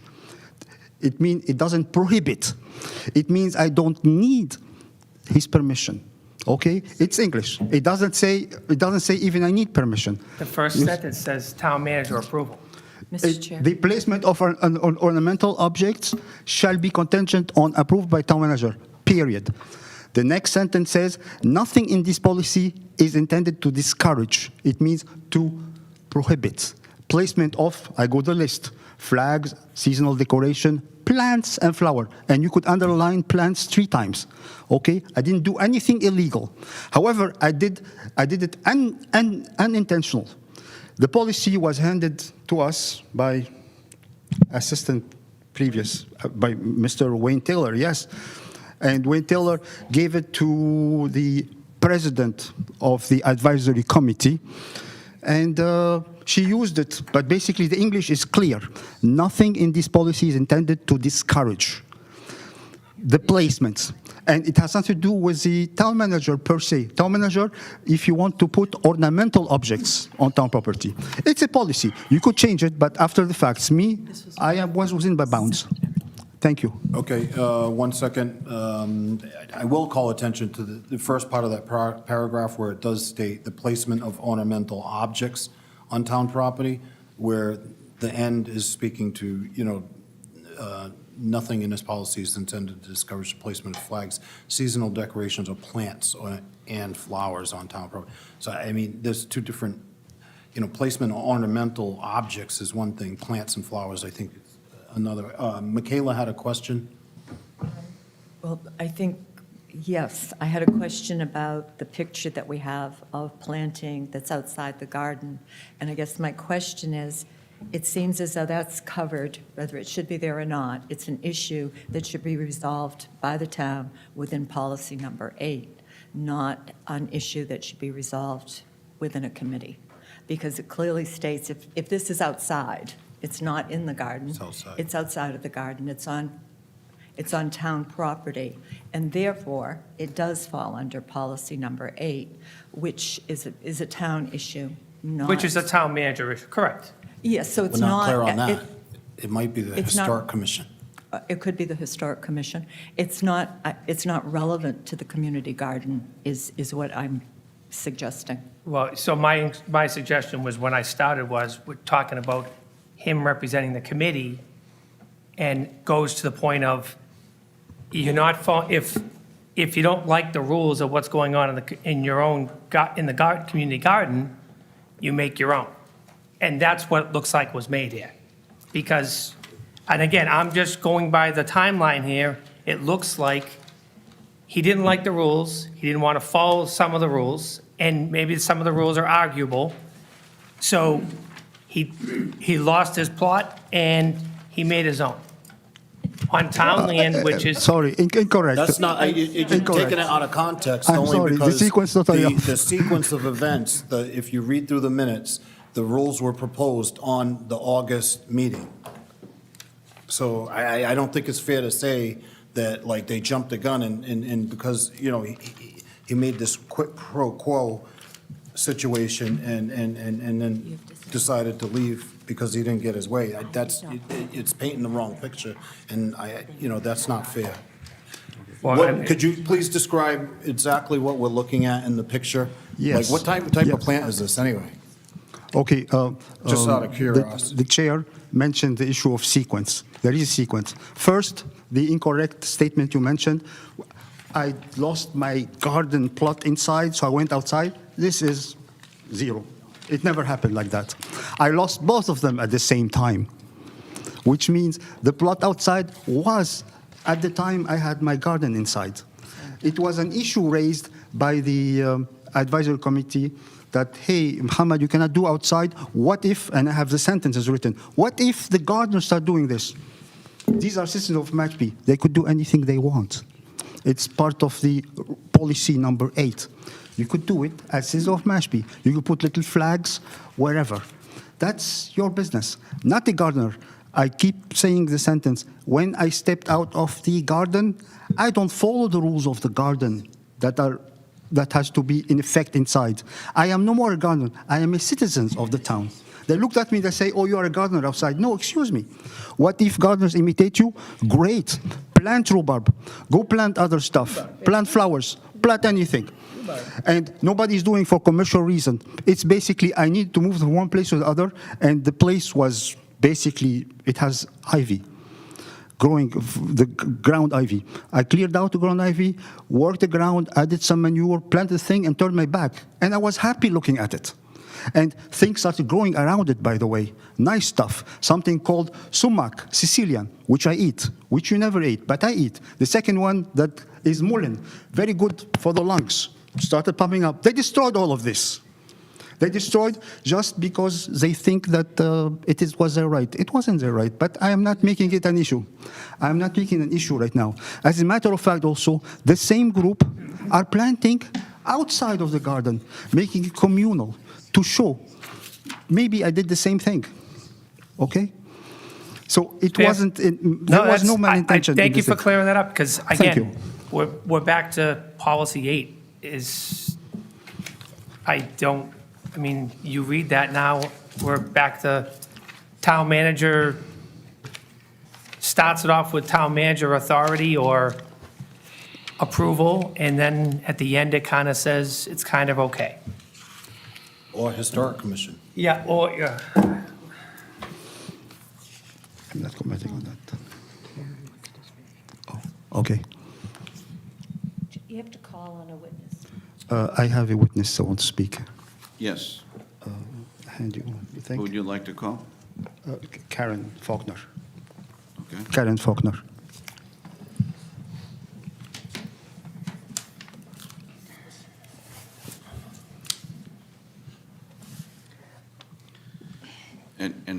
Karen just Faulkner, and I will, attest that it's, the testimony you're about to the give is true testimony I'm and about to accurate give to is the best of your truthful, knowledge and belief. to the best of my knowledge and belief. I wasn't prepared to speak tonight. I was just coming to watch this, and I think it's a circus, okay? This little thing here that he did is just what I call a peccadillo. He's done nothing illegal. I've read Rule 8, and he's within his bounds. I don't know who's in charge of this, whether it's the Historical Commission or Mr. Collins, I don't know. I have to say, when I heard about this, and I do not know all the evidence because I didn't study this. I looked at it, but I didn't spend a lot of time. I have to say that I know this man. He's different from all of us in this room. He's not anything like any of us. He has what we would perceive as weird eating habits. I've seen some of the things he eats. I would not eat them. It's not my culture. I don't know anything about these foods. He had a life in Lebanon. He grew up in a different way than we did. Lebanon is not America. I have problems understanding what he says from time to time. I don't get his jokes. But I can tell you something. The man is a kind, decent man. He's very generous. He came to a Christmas party I had. He brought all kinds of stuff. Nobody asked him to bring anything, but he's kind. He really is kind, and I took issue with that. And I think, you know, we have a diversity and inclusion committee here, and I know the person who runs it. My husband's on it. He's a minority. He's a Jew. And this guy's an Arab. And we've got to get better than we are. We've got to stop, you know, removing people for reasons. If I sat down with this man and spent time with him and said, you know what, I like you and I'm going to try to understand you. I think you're strange, you're weird, you're different. I don't know you, but I'm going to try to get to know you because this is the right thing to do. And I think we need a little kindness in this room. I mean, he didn't break the law. He didn't batter somebody. He didn't steal from anybody. This is so minor. This is a town property. Give the man a break. Try to work with him. Can you work with these people? Can you work with these people? And let me just talk about mediation for a minute. You don't understand, John, what mediation is. I was a mediator for 20 years in Florida on family matters. You put one litigant in one room with his lawyer. You put the other one in the other room with his lawyer. You separate them. And the mediator goes between rooms. And the mediator is trying to get a win-win. That's the goal of mediation. You probably know that, Mr. Collins.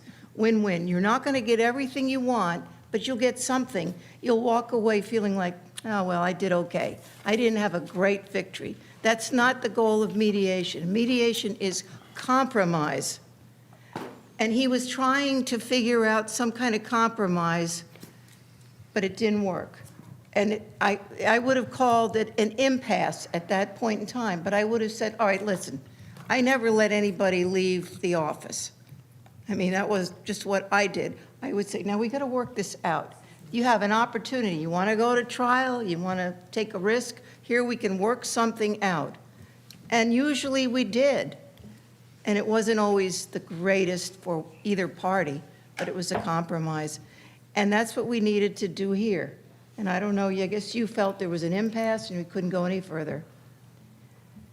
So I'm asking this court, this board, to look at this and say, can we go back to mediation? Maybe I'll be the mediator. I'm not licensed in the state as a mediator, but I think maybe I could mediate this case. So that's something I'd like you to consider. And let's continue this hearing for a while. I mean, this, I agree, this is an embarrassment for the town. Let's not make, we have so many huge problems here. Let's not make this a problem, because it really isn't. Thank you so much. Thank you, Ms. Faulkner. Just give a quick one. John, Do you yeah, mind? quick. Karen, I did want to respond. First off, Yeah. you brought up racism. It's no place here. Not here. It's not here, because that has nothing to do with what we're here today for. Trust me, I don't want to be here. This is crazy. I feel, so, and Mr. Fahad, listen, I want you to know, this is absurd. I get it. It really is, and it's sad from all parties. I do have a question. I mean, so first off, I don't want to hear that it's any way because race, creed, color. That's ridiculous, because that's not why. That has nothing to do with what any of us say here. Has nothing to do with what's on the table, what we're discussing. Secondly, we're going through this roundabout thing that I wish it was handled in arbitration. But the parties didn't agree.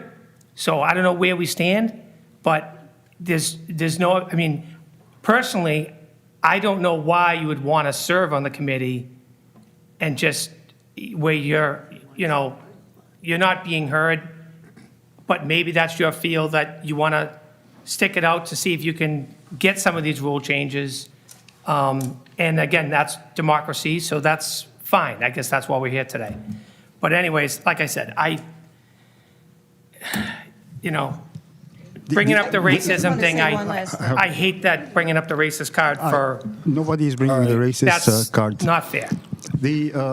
I will serve on the committee because, as we mentioned at the beginning, a committee should have into it different colors. What I mean by color, not a racial color, it's like different opinions.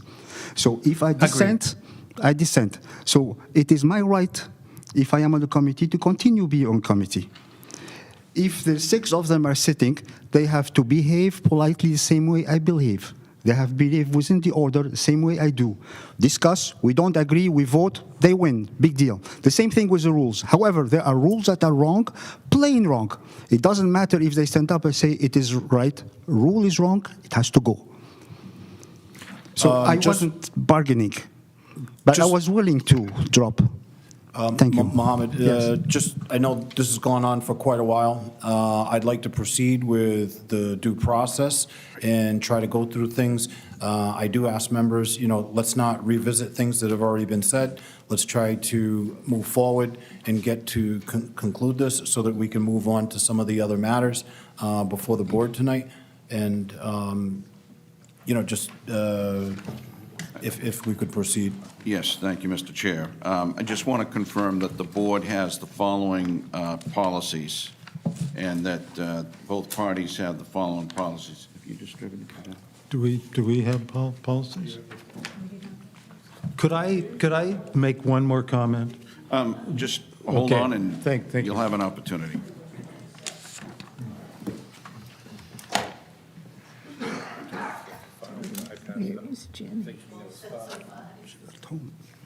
Okay, you should have policy number 025, 054, 069, 079. Yeah, I know, that's what I wanted to say. And 081.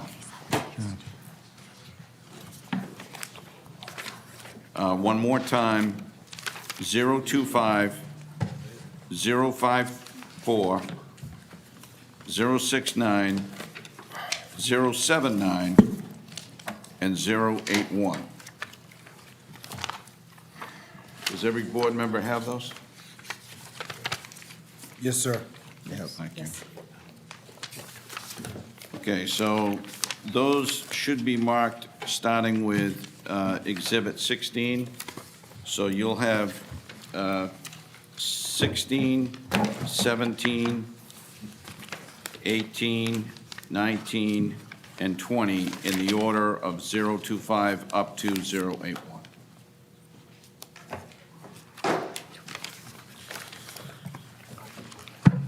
With all this information that we've gotten before us, can I make a suggestion that we continue this public hearing?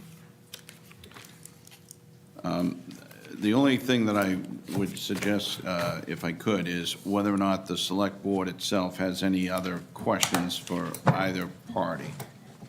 As far as the process, where are we at in the process? At this point, Is it a fair- if the board has no other questions, then what typically happens at a point like this is each group has an opportunity for a summary to present to the board in terms of why there is, in their view, good cause to remove him, why there isn't good cause to remove him. The board's focus right now, in the end, should be whether or not there is good cause, in your humble opinion, to remove him based on what has been presented. If you want to have further opportunity to review what you've been handed, then I strongly suggest that you continue this and to whatever date, and then you have an opportunity to review the materials and then reconvene. And essentially, you would be taking it under advisement until such time that you have the opportunity to continue. And has the defense presented any kind of, lack of a better term, and provided all exhibits that you wanted to provide? Or is there things referenced No, you got in everything. your presentation you got- we you don't got- have to take home with us? Yeah, I think you have everything. Everything now? Not absolutely everything, but you have everything acceptable to make a judgment. And am I to speak or wait for them to speak, concluding remark? I mean, we have meetings every week. I just wanted to see whether or not the board has any other questions, or whether you want to just continue from this point on. All right, I mean, if it's a fair point to break, then, I would ask this, I would entertain a motion if the two parties are amicable to it. This has gone on for quite a while tonight. There's been a lot of information presented. I'd entertain a motion to close out, to continue the public hearing to another date to be determined that's good for both sides, so that we can digest the information and then when you come back, provide summary, and then we make a decision at that point, if that sounds fair. Mr. Chair, before you do make that motion, I'd like to express where I'm at this point, what I've listened to, what I've heard, and let them know that where I stand, plus or minus or not.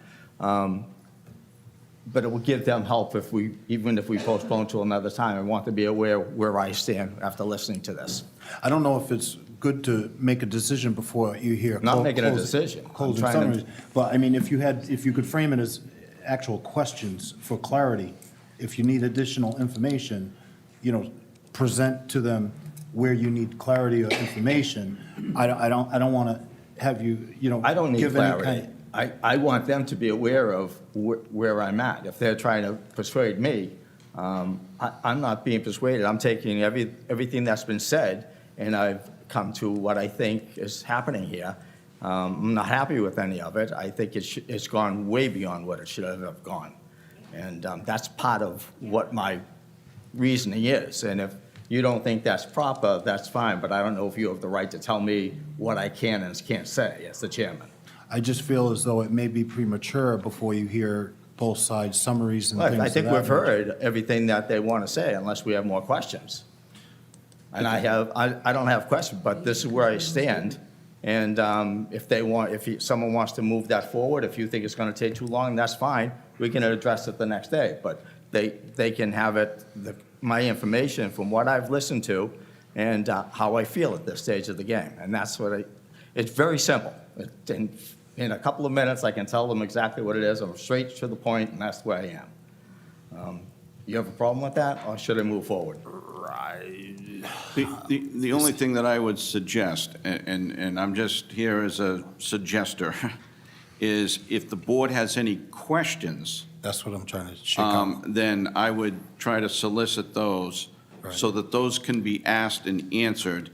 And then what I would suggest, it's just a suggestion, I would suggest that each party have an opportunity to summarize, and then assuming there is no other testimony, there is no other evidence, then, just like a jury, you go in and you deliberate, and then I think you can talk amongst yourselves. What I would strongly suggest is that if you are going to continue, and I'm not suggesting that you shouldn't, I'm just suggesting that if you do, I strongly suggest that you do not talk to either parties about this while it's pending, because that's a faux pas. Yes, Right. just like in a jury. I can change my thoughts into a question and let them, Yeah. It doesn't mean they can't talk amongst themselves. It just means We that the cannot. members of the board should not be talking to you folks or to you folks about this particular matter. Yeah, Tom, I can't Right. tell you what to say or not say. Right. I would recommend, like, Yeah, town I have no manager problem. I have no Framing it conversation as a with question. any of the members here, any of the individuals. to make a Like I said, concluding I just statement. want them to have clarity. And I'll do it in a manner as a question, because it's easy enough to do, simple enough. I guess one of the way I listen to it, it's my understanding, and maybe I'll form it that way, and it's that they ran out of plots at the garden. Is that correct? You ran out of plots, and you were looking for a plot, and you decided if there were no plots, you could make possibly another plot? Is No, that what no, that? you got it totally wrong, absolutely wrong, okay? Absolutely wrong, sir. Okay. Okay? As I mentioned to him, and you could listen to what I said, at the same time, concurrently with the plot inside, I started the plot outside. The plot outside was not intentional, like I want to, it was just plans I had, and the place was rubbish. I cleaned it, put the stuff in, and turned my back. Okay, so you Nothing. created another plot Just for outside, different following sorts of... policy number Right. 8. Is that After- within your scope of your authority, or does that under the control of... I don't know. As I'm not a policy gardener. 8, as policy 8. I'm sorry. Okay. I think this is Policy- getting- I think policy 8 was clear that where he planted the rhubarb that you have a photograph of was not in the garden's territory. It was on town land where it says one can plant a plant. And he planted rhubarb, an edible plant, right? So, but he did have a plot. He used to have a plot. He wants to have a plot. And he maintained his own plot. This was a separate thing because he saw a little piece of land that was, was not being useful, and he thought, well, let's plant some rhubarb there. Yeah, all in good faith. That's fine, that's fine. I'd Excuse me. like to, I need to specify something, sir. In this site, there are at least 5 edibles, and I believe I am the only one who goes and picks them up. Do you want a list? I could give you a list by email, the edibles, all around. And this is, for me, it was just a continuation of the way I looked at it. Hey, it's a spot, there is this ground ivy. I moved them out, and there are other plants around. I just cleared and planted the thing and turned my back. End of the story. And I protected them by putting aluminum, aluminum, the stuff you put aluminum on the roofs, just so that weeds don't come again. And that's it. no, thank you for that. I think we've heard enough. I Thank you. think the questions were, well, what we thought were questions are just further Is your confusing question things. answered? So I would entertain a motion So to moved. continue the public Second. hearing Yes. for a future time. 1 second, we're in a to be determined. If you don't mind. If we could go through the town manager's Yeah, office. can I just work that out with the two parties? Sure. Just- That's- Yes, sir. Isn't it? Isn't it more? So I had a first, John seconds. Yeah, later. Any discussion on continuing this public hearing? Hearing none. Carol? Yes. John? Yes. Yes. Yes. Michaela, thank you.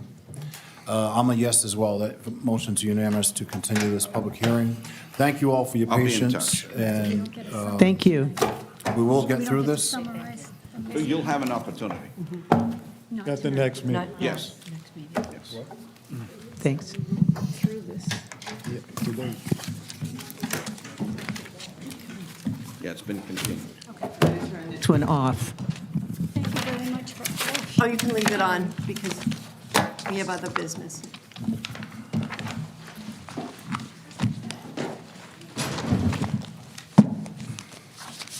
Keep it. Now you have public comment. I think they all I think left. he just left. The only one of us. It should be a quick meeting now. Adjourn.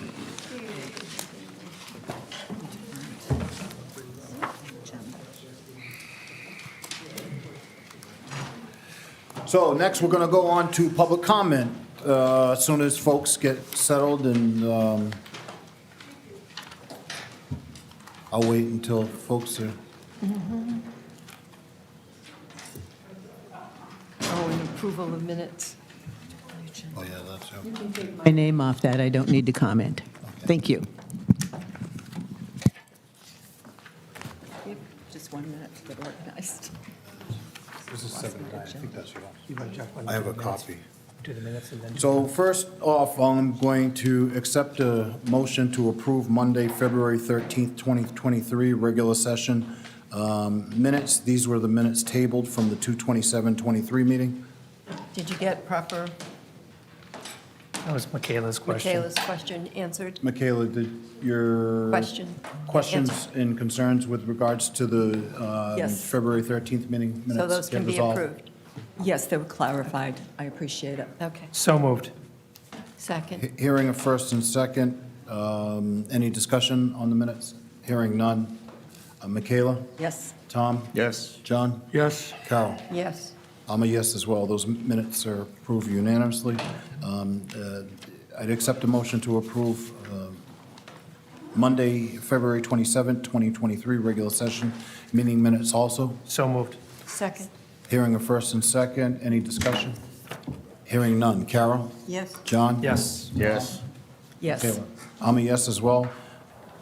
Those minutes are approved unanimously.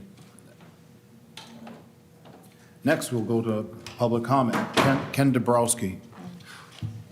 Please come to one of the microphones and state your name and address for the Forgot what I was going record. to say. Got pictures tonight. So, when I used to do this for a living, I always found that the visuals were kind of really makes it easy. Hope I got it. You'll have to get one from these guys. Okay, you saw my letter in the Enterprise. Actually, they didn't put my name on it. That was disappointing because it was probably some of my better work. We knew it was you. Yeah, exactly. So anyway, I mean, just to highlight it, I mean, what? Okay. Just to highlight it, you know, basically, I just made the case that the CPC is overfunded. I mean, right now we have available reserves of $7.2 million. On average, for the last 17 years that this thing's been in existence, we approve about, you know, a little over $900,000. So if you did the math, you know, that currently represents almost 8 years of funding.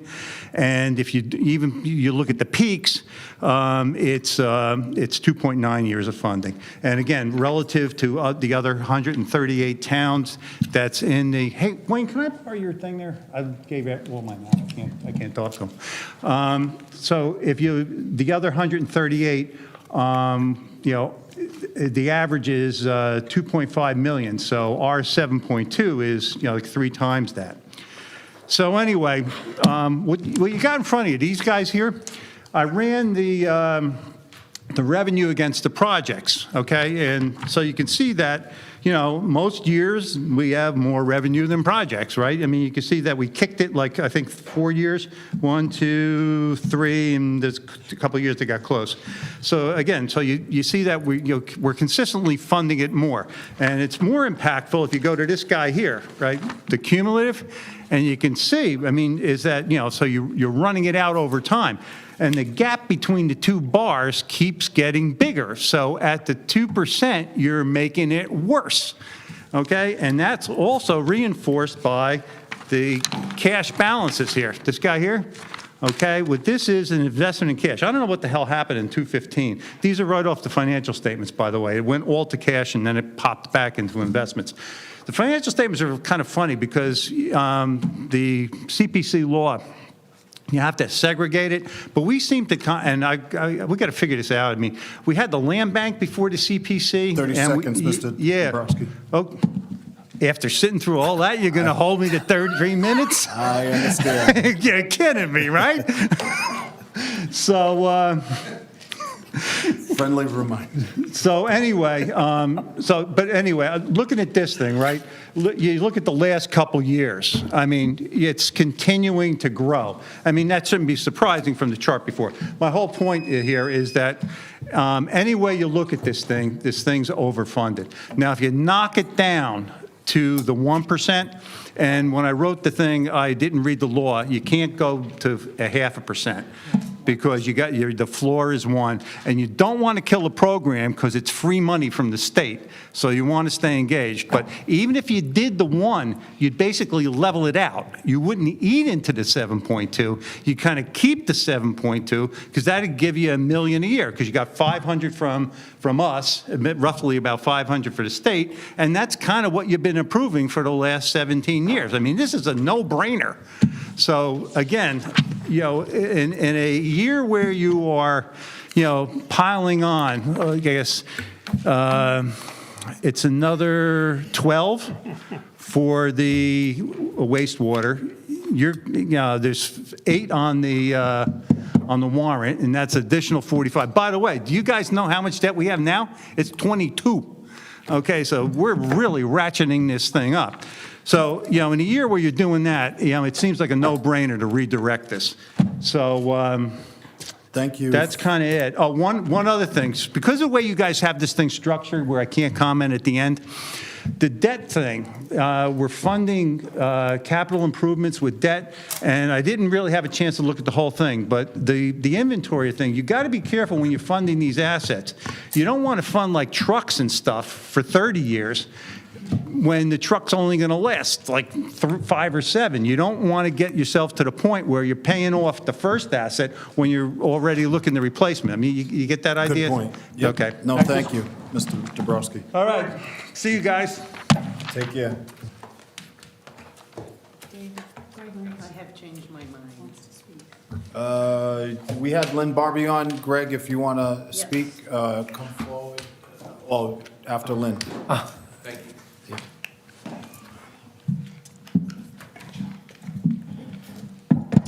Lynn Barbie, 73 Surf Drive. I want to make it clear I am not speaking on behalf of the Community Preservation Committee. I am simply a member of the Community Preservation Committee. But I do want to say that we are very conservative in our examination of projects and trying to make sure that they fit the exact criteria that are outlined in the Community Preservation Act. And when we're asked to come up with really big money for, like, for example, the school field or the playgrounds for the elementary school, you know, we ask questions about that. We know, but that's really important money for this town. And all of the projects that we look at, we ask that question. Is this going to benefit the town? Can we afford it? Does it meet the Community Preservation Act?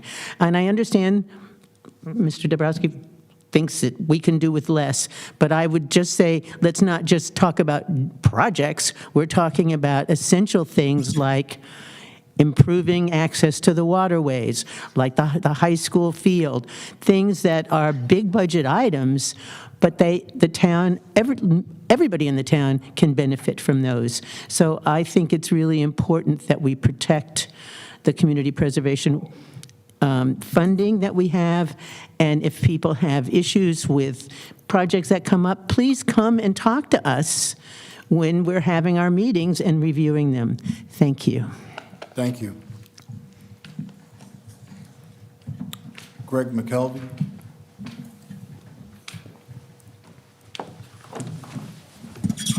Thank you, Mr. Chairman, for recognizing me. Greg McKelvey, 11 Menipsey Road in Mashpee. I'm here tonight because I was on the committee, the CIP, that voted for the $8 million borrowing of the authorization of the capital expenditure. The Finance Committee approved that unanimously at their last meeting. There was a lot of work that went on in that particular meeting. John was a part of that. The town manager was part of that as well. And I think we did a really good job pulling it down from, $38 million to $8 million with some essentials and with some other help from the school that they put into it as well. I think we did really well on that, and I'd like to just ask you to give it every consideration as you debate that tonight. That's all. Thank you. Appreciate it. Thank you. Great job. We're going to move on. That was the last of the public comment.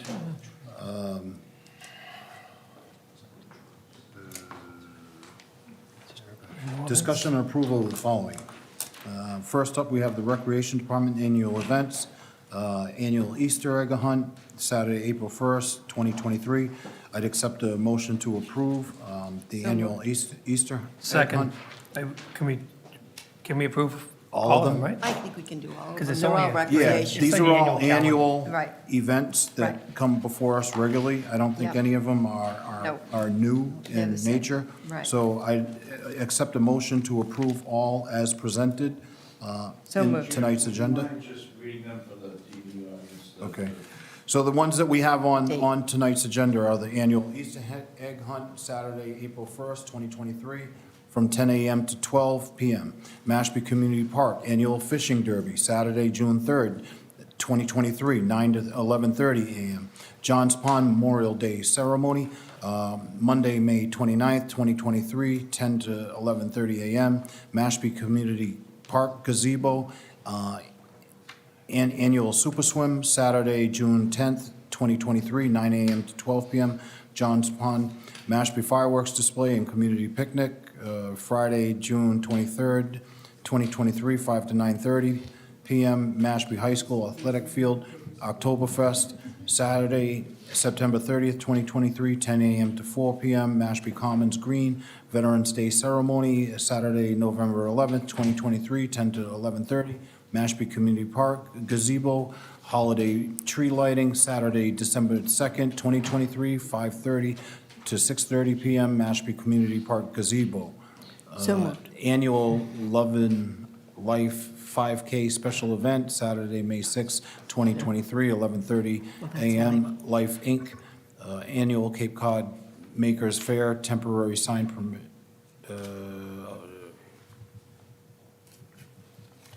No, that's- March 18th, 2023, March 25th. Michael Looney. So moved. Second. Hearing a first and second, any discussion? Mr. Chair, Yes. was there a question about the fireworks display? Do we need to wait for that? I just noticed they were waiting for approval of the permit. Is it necessary for us to wait for that? Perfect. I think I she's think we're just just doing the event. the event so that they can Yeah. advertise. Okay. Fireworks permit. But then, right. Thank you. And I know that the annual Easter egg hunt, if it's raining on Saturday, it's continued till Sunday. Randy. Duly noted. Hearing no further discussion, Michaela? Yes. Tom? Yes. John? Yes. Carol? Yes. I'm a yes as well. Those events are approved unanimously by the board. Moving on, communications and correspondence. Are there any? Old business, none. New business, discussion or approval of the refinancing of deed-restricted affordable housing property located at 31 Dixon Drive, Mashpee, Mass. Approve, sending an approval letter to the homeowner. At this time, I'd accept a motion to approve the Habitat for Humanity homeowner refinancing licensing agreement So moved. per the recommended terms and conditions for the property located at 31 Dixon Drive. So moved. Second that. Hearing a first and second, any discussion? Hearing none. Michaela? Yes. Tom? Yes. Yes. John? Carol? Yes. I'm a yes as well. That motion is unanimous. Moving on, we have discussion and possible approval of adding the following article to the May 1st, 2023 special annual town meeting warrant. Annual town meeting warrant, 8 million borrowing authorization for capital expenditures. I guess, being a member of the committee, if you don't mind. Yes, sir. So we just, as Greg mentioned, we discussed this for, I think we had, Mr. Collins, we had, what, 3 meetings? Yes, At least. Yeah, so 3 plus, we'll call it. it was 3. So, and we discussed it, you know, the numbers went everywhere, and the numbers were, at some point, like over almost $30 million between all his suggested things. So the idea of this whole thing would be, we just put them all together, rather than having all separate articles. This way, the funding can be resourced, you can resource the inventory, the money, if one is a little bit lower than the estimate, because we're running on everything was on estimates. So by putting $1 figure out, if one budget is a little bit short, but another one has a little extra, we can actually get all the projects done. So that's the reason for putting all 5 together. And the $8 million will be a debt exclusion. So it will also be voted at town meeting and then go to a vote. It will. So I guess, can you speak to Mr. Dabrowski's point with the purchase of the fire truck financing over a 30-year period? I voted against it. Okay. That's good to know. It didn't answer his question. No. That did answer. He wasn't in favor of it. Well, no, he's talking about but the question was about the financing. I'm assuming Craig has that covered.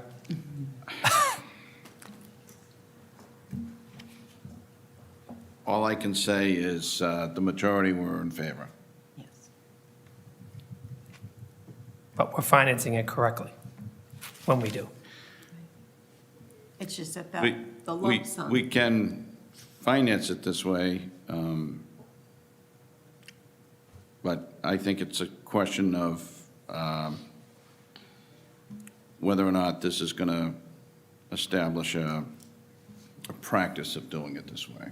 And I think there is some concern on that level with everything else that we have going on. By the way, I was not against getting the new truck. It's just not this year. Right. Which is fair.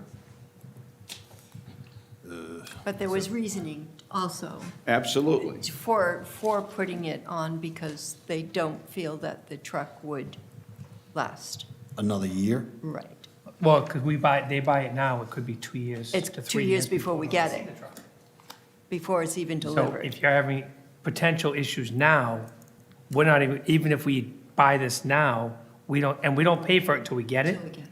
but we won't see this for 2 or 3 years. 2 years. However, I You would could just- get it I earlier. would just like to point out, Right. Selectman Cotton, that it is the ladder truck that we're talking about, Right. and that has been used 3 times. Yeah. I'm just But pointing this- out the facts. this one is And with- I totally respect, This one is oh, he's not here. This one is the Quint, Rodney. This is it. No, I understand that. I understand that this is a different truck, but the truck that this would be replacing is in fact the ladder truck. Oh, here's Greg. So I certainly respect the majority opinion on the Capital Improvement Program Committee. And sometimes you're in the minority. What's the life cycle on this type of fire truck? On the Quint that we would be purchasing, sir? Yes. Is that 20 years? It's smaller than the ladder truck. 20 years on the vehicle. I think 20 years. it's smaller and more versatile than the other bigger truck And that they we'll be have, able to get into it. and they can use it for. as But a the backup borrow for- would be for 30 years? Because it's lumped in, Yes. because it's lumped into that one grouping. Which, to Mr. Dabrowski's point, you know, Okay, I guess then. I have a hard time following, you know, borrowing. Okay. We're lumping it in. We're lumping actually it in, but it would be authorizing the paid- 30-year term. But it would be paid off. It could actually be paid off before the 30 years, It could. yes. Because there's other things going into that. The Mashpee I Public get Schools that. HVC replacement, design, engineering and construction, and energy audit. The town hall water piping No, design. I've is read all over in the there. other items. Does anyone else have any questions or concerns, or are we ready to put it to a vote? Actually, I have the same question. Are we financing the bucket truck in the same way? That And was, no. okay. What I is- mean, the way the Article 11 reads, it's purchase a new fire truck, so I took it as one. I take it to be the quint It's It the is. way- That is it the correct. that's been stated for this particular article. Right.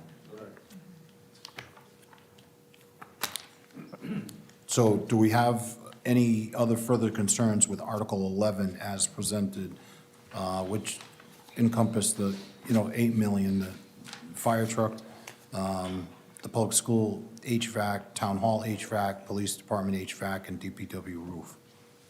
I don't. I'd like to motion to accept Article 11, to accept and recommend. I'll second that. Hearing a first and second, any discussion? And to on- add, sir.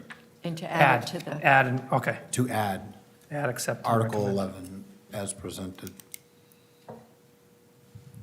Hearing a first and second, any discussion on Article 11? Hearing none. Carol? yes. John? Yes. Tom? Yes. Michaela? Yes. I guess I'm a no. For the reason of the fire truck being bundled in. Okay, that motion passes 4-1. And moving on to discussion and possible approval of draft number 2 of the May 1st, 2023 special annual town meeting warrant articles. In your packets, there was a breakdown of what has not been Voted on. taken care of up to this point. So Article 1, page 1, snow and ice. Do we want to go through this tonight? I think we have time. We could put it off till next meeting.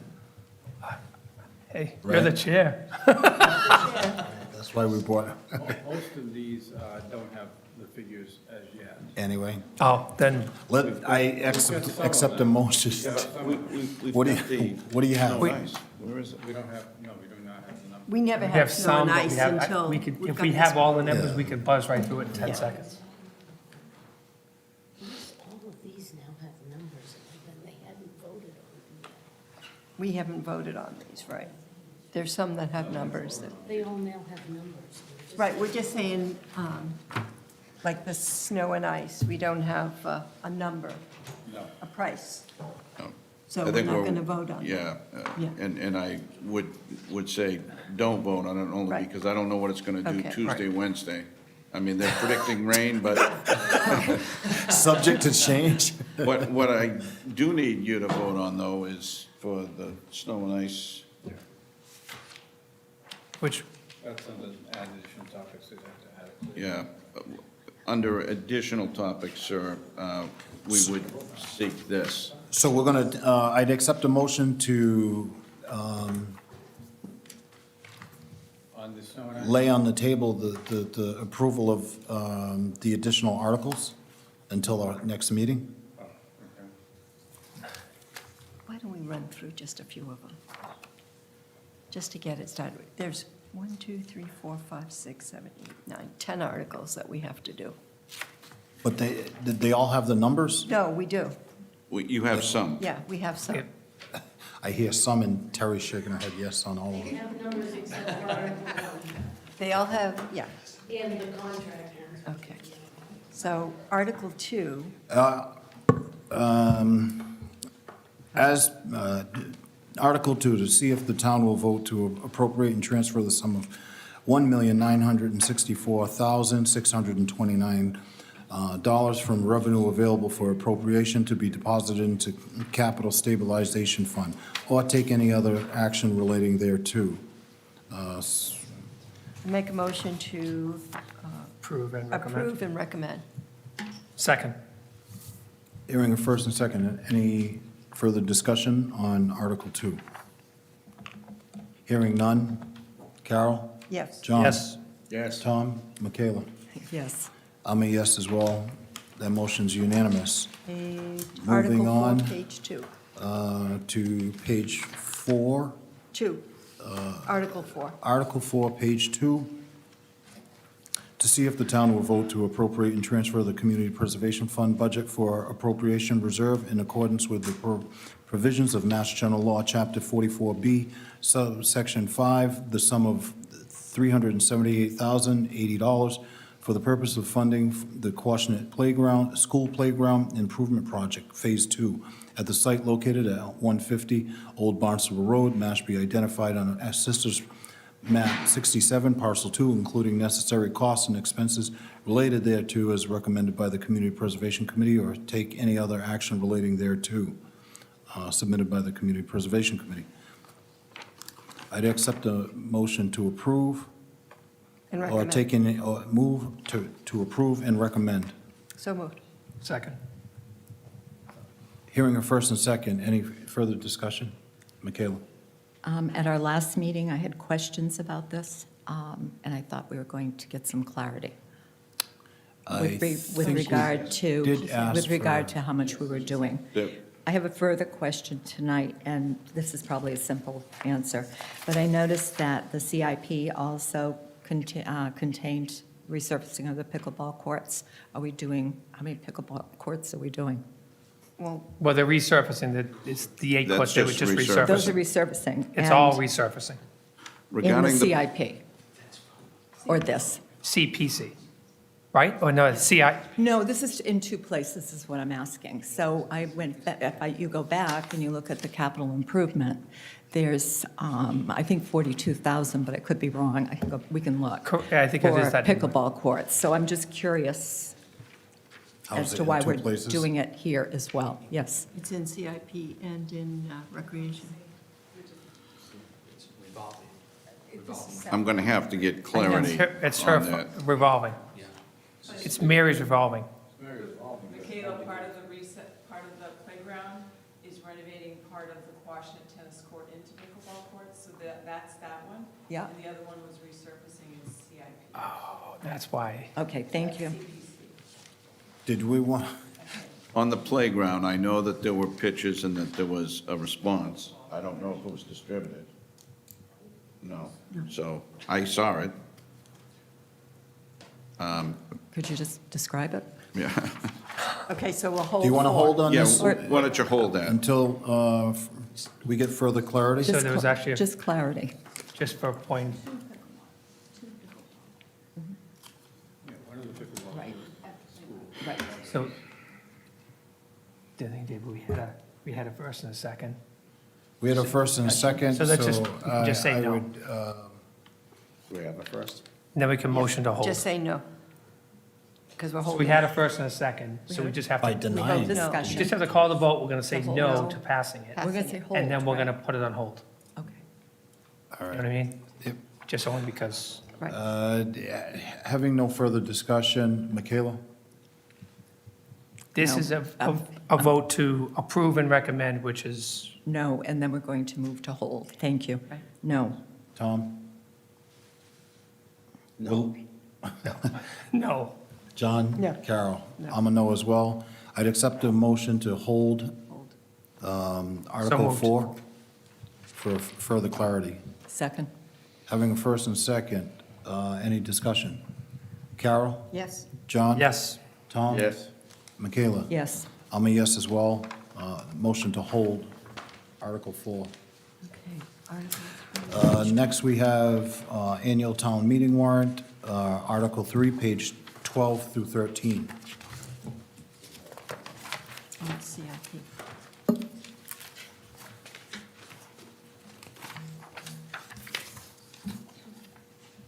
To see if the town will vote to appropriate and transfer the sum of $6,578,527 from available funds to various department capital accounts as specified in the chart accompanying this article, or take any other action relating thereto, submitted by the Board of Selectmen, Finance Committee, and the Capital Improvement Program Committee. I'd accept a motion to approve and recommend. So moved. Second. Hearing a first and second, any discussion? Hearing none. Michaela? Yes. Yes. Tom? Yes. John? Carol? Yes. And I'm a yes as well. That motion is unanimous by all present. Next, we have Article 4, page 13, to see if the town will vote to approve the annual regional school district budget for the Cape Cod Regional Technical High School District for the fiscal year beginning July 1st, 2023, in the amount of $16,750,000, and further, to see if the town will vote to raise and appropriate the sum of $981,293 to meet its share of the cost of operation and maintenance of the Cape Cod Regional Technical High School District for the fiscal year beginning July 1st, 2023, or take any other action relating thereto, submitted by the Select Board. I'd accept a motion to approve and recommend Article Recommend 4 and approve. of the Second. annual town meeting warrant. Hearing a first and second, any discussion? Hearing none. Michaela? Yes. Tom? Yes. John? Yes. Carol? I'm a yes as well. That motion passes unanimously by all present. Article 5 on page 13 through 14. To see if the town will vote to approve the regional school district debt assessment for the Cape Cod Regional Technical High School District Building Project for the fiscal year beginning July 1st, 2023, in the amount of $5,907,075, and further, to see if the town will vote to raise and appropriate the sum of $444,810 to meet its share of the cost of the debt for the Cape Cod Regional Technical High School District Building Project for the fiscal year beginning July 1st, 2023, or take any other action related thereto, A motion submitted by to- the Select Board. A motion to recommend and to approve. Second. Hearing a first and second on Article 5, any discussion? Hearing none. Carol? Yes. John? Tom? Yes. Yes. Michaela? Yes. And I'm a yes as well. Article 9. Moving on to Article 9 on page 15. To see if the town will vote to appropriate $575,902 to establish a budget for the PEG access and cable-related fund for fiscal year 2024, with said appropriation to be funded through the current balance of the fund, or take any other action related thereto. Motion to recommend and approve. Second. Hearing a first and second on Article 9, any discussion? Hearing none. Michaela? Yes. Tom? Yes. Yes. John? Yes. Carol? I'm a yes as well. That motion is approved unanimously by all present. Moving on to Article 11, page 16. Select Board needs to approve a warrant. This is the one we just did, the $8 million. Oh, all right, so that one's, So, but now we have to recommend and approve. Oh, we did it No, already? we did. Okay, okay. I just didn't know if we did it. I know we voted to. It's kind of weird. Added, recommend, and approve. It's a duplicate. It's Yep. the same. yeah. Okay. So moving on to Article 12, page 16 through 17. To see if the town will vote to raise, borrow, or transfer from available funds and appropriate the sum of $595,357 to approve for road improvement projects under the Chapter 90 program, or take any other action relating thereto, So moved. submitted by the Public Works Department. Hearing a first and second. Motion is to Any approve discussion? and recommend. As clarity, motions to approve and recommend. Hearing a first and second, any discussion? Hearing none. Carol? Yes. John? Yes. Yes. Tom? Michaela? I'm a yes as well. Motion is approved by all present, unanimously by all present, rather. Article 16 through 23, pages 17 through 21. That'll be a hold until next meeting, sir. Right. Contracts. Article 29. 34? Article 30. Moving on to Article 34 on page 31.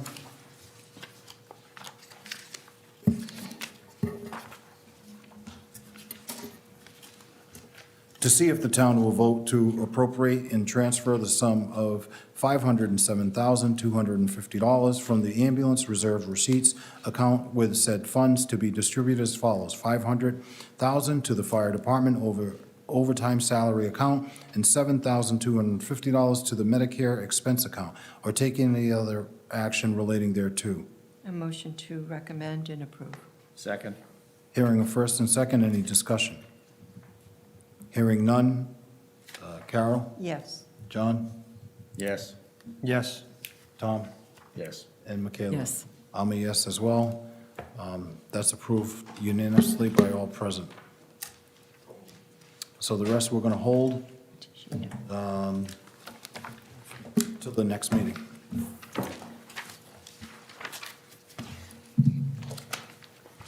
Okay. Done.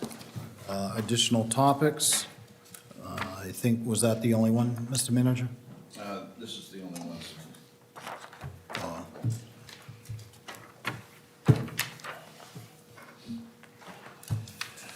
Memorandum dated March 13th, 2023, to the Select Board, Rodney Collins, Town Manager, from Catherine Laurent, the Director. Request for approval to deficit spend snow and ice. The description on this memo is that there are not sufficient funds remaining in the snow and ice budget to respond to future storm events. So for background, the annual snow and ice budget is $116,570. DPW started the season with approximately 1,000 tons of salt. Another 1,000 tons have been purchased. Material for treatment of roads and walkways represents approximately 70% of the budget. And although there has not been a plowable snowstorm this season, DPW has had to respond after hours to treat roads 9 times to date, 7 total. These cost plus required repairs to the Sanders accounts for the balance of the budget. I'd accept a motion to approve the request for approval to deficit spend snow and ice. So moved. And just as a reminder to the board, this is something that we generally do each and every year. We keep a minimal amount there out of best practices as recommended. And secondly, it's the only account that we can deficit spend in. And we usually put a certain amount of free cash set aside for that purpose. And we just need your approval because I don't know what Tuesday or Wednesday is going to bring. And that's why we need it tonight. And Mr. So Manager, if I can interview, you would have to add that to the Need to add agenda. that. Oh, yes. So I'd like to add the memo dated March 13th, 2023, request for approval to deficit spend snow and ice to the tonight's agenda for consideration. Second. Hearing a first and second, any discussion? Hearing none. Michaela? Yes. Tom? Yes. John? Yes. Yes. Carol? I'm a yes as well. That motion passes unanimously. I'd accept a motion to approve the deficit spending for snow and ice for fiscal year 2023. So moved. Second. Hearing a first and second, any discussion? Carol? Yes. Yes. John? Yes. Tom? Michaela? Yes. And I'm a yes as well. That motion is approved unanimously by all present. Did you have any other additional topics, Mr. Manager? Not under, Additional not under topics? additional topics. I do have a couple things under manager updates. Okay, liaison reports? I have one. Just that the harbor management meeting went extremely well. 60 attendees stayed the whole morning. I think they had a lot of really good data. There was a lot of input, a lot of contributions, so a lot of sticky notes. There was a lot of really good discussion on each of the stations. I also attended, and I think there may be several projects as a result of that coming before the CPC moving forward, just forward thinking. Anyone else with liaison reports? None. Water quality updates, any? I just have information about the Aqua Fund. The rates were released, and as were the parameters. So the good news is that 105,000 or 120% of AMI is at 0%.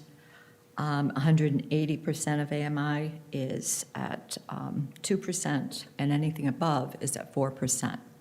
One of the issues that is concerning as we're moving forward is this applies to single-family homes and full-time residences.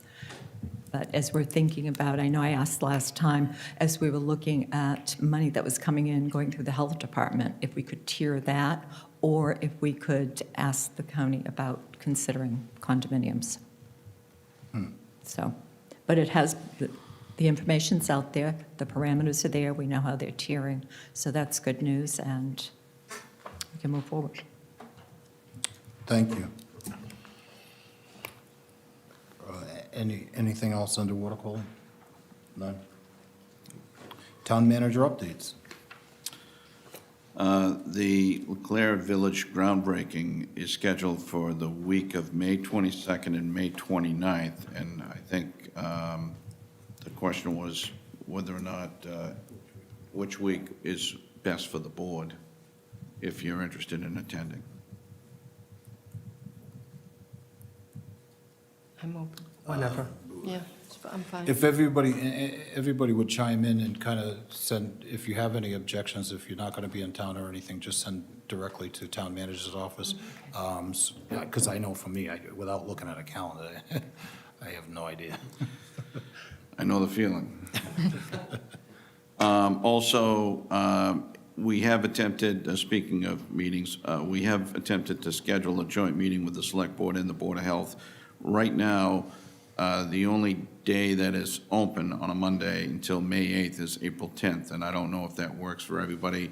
I think maybe to ditto what you just said, Mr. Chair, maybe if anybody's got a conflict, to reach out to us. April 10th. April 10th.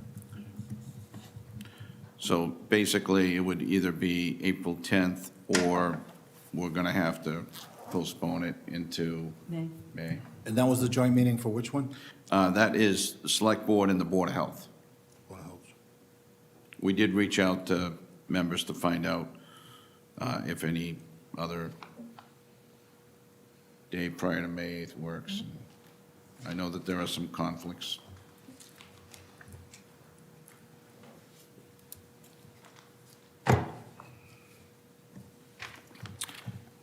And the only other thing that I would remind you of is, for anybody going off Cape, slow going, not that I go off Cape, but it's slow going across the Sagamore from reliable sources, so, because it's down to one lane. Until May. So if you're going off Cape, you may want to consider the Bourne Bridge versus the Sagamore, according to my sources. I haven't had to go over the bridge. And the only other thing is, as a reminder, the closure on 28 is fast approaching, and I just want to remind people of that as well. And that's posted, and everybody should be aware, but for those that are viewing, I just want to send out a friendly reminder. Much appreciated. I think that concludes our regular business. I'd accept a Motion to motion to adjourn. adjourn. Second. Hearing a first and second, all in favor say aye. Aye. Aye. Thank you, everyone. Thank you. Wasn't too bad. We did that in 15 minutes.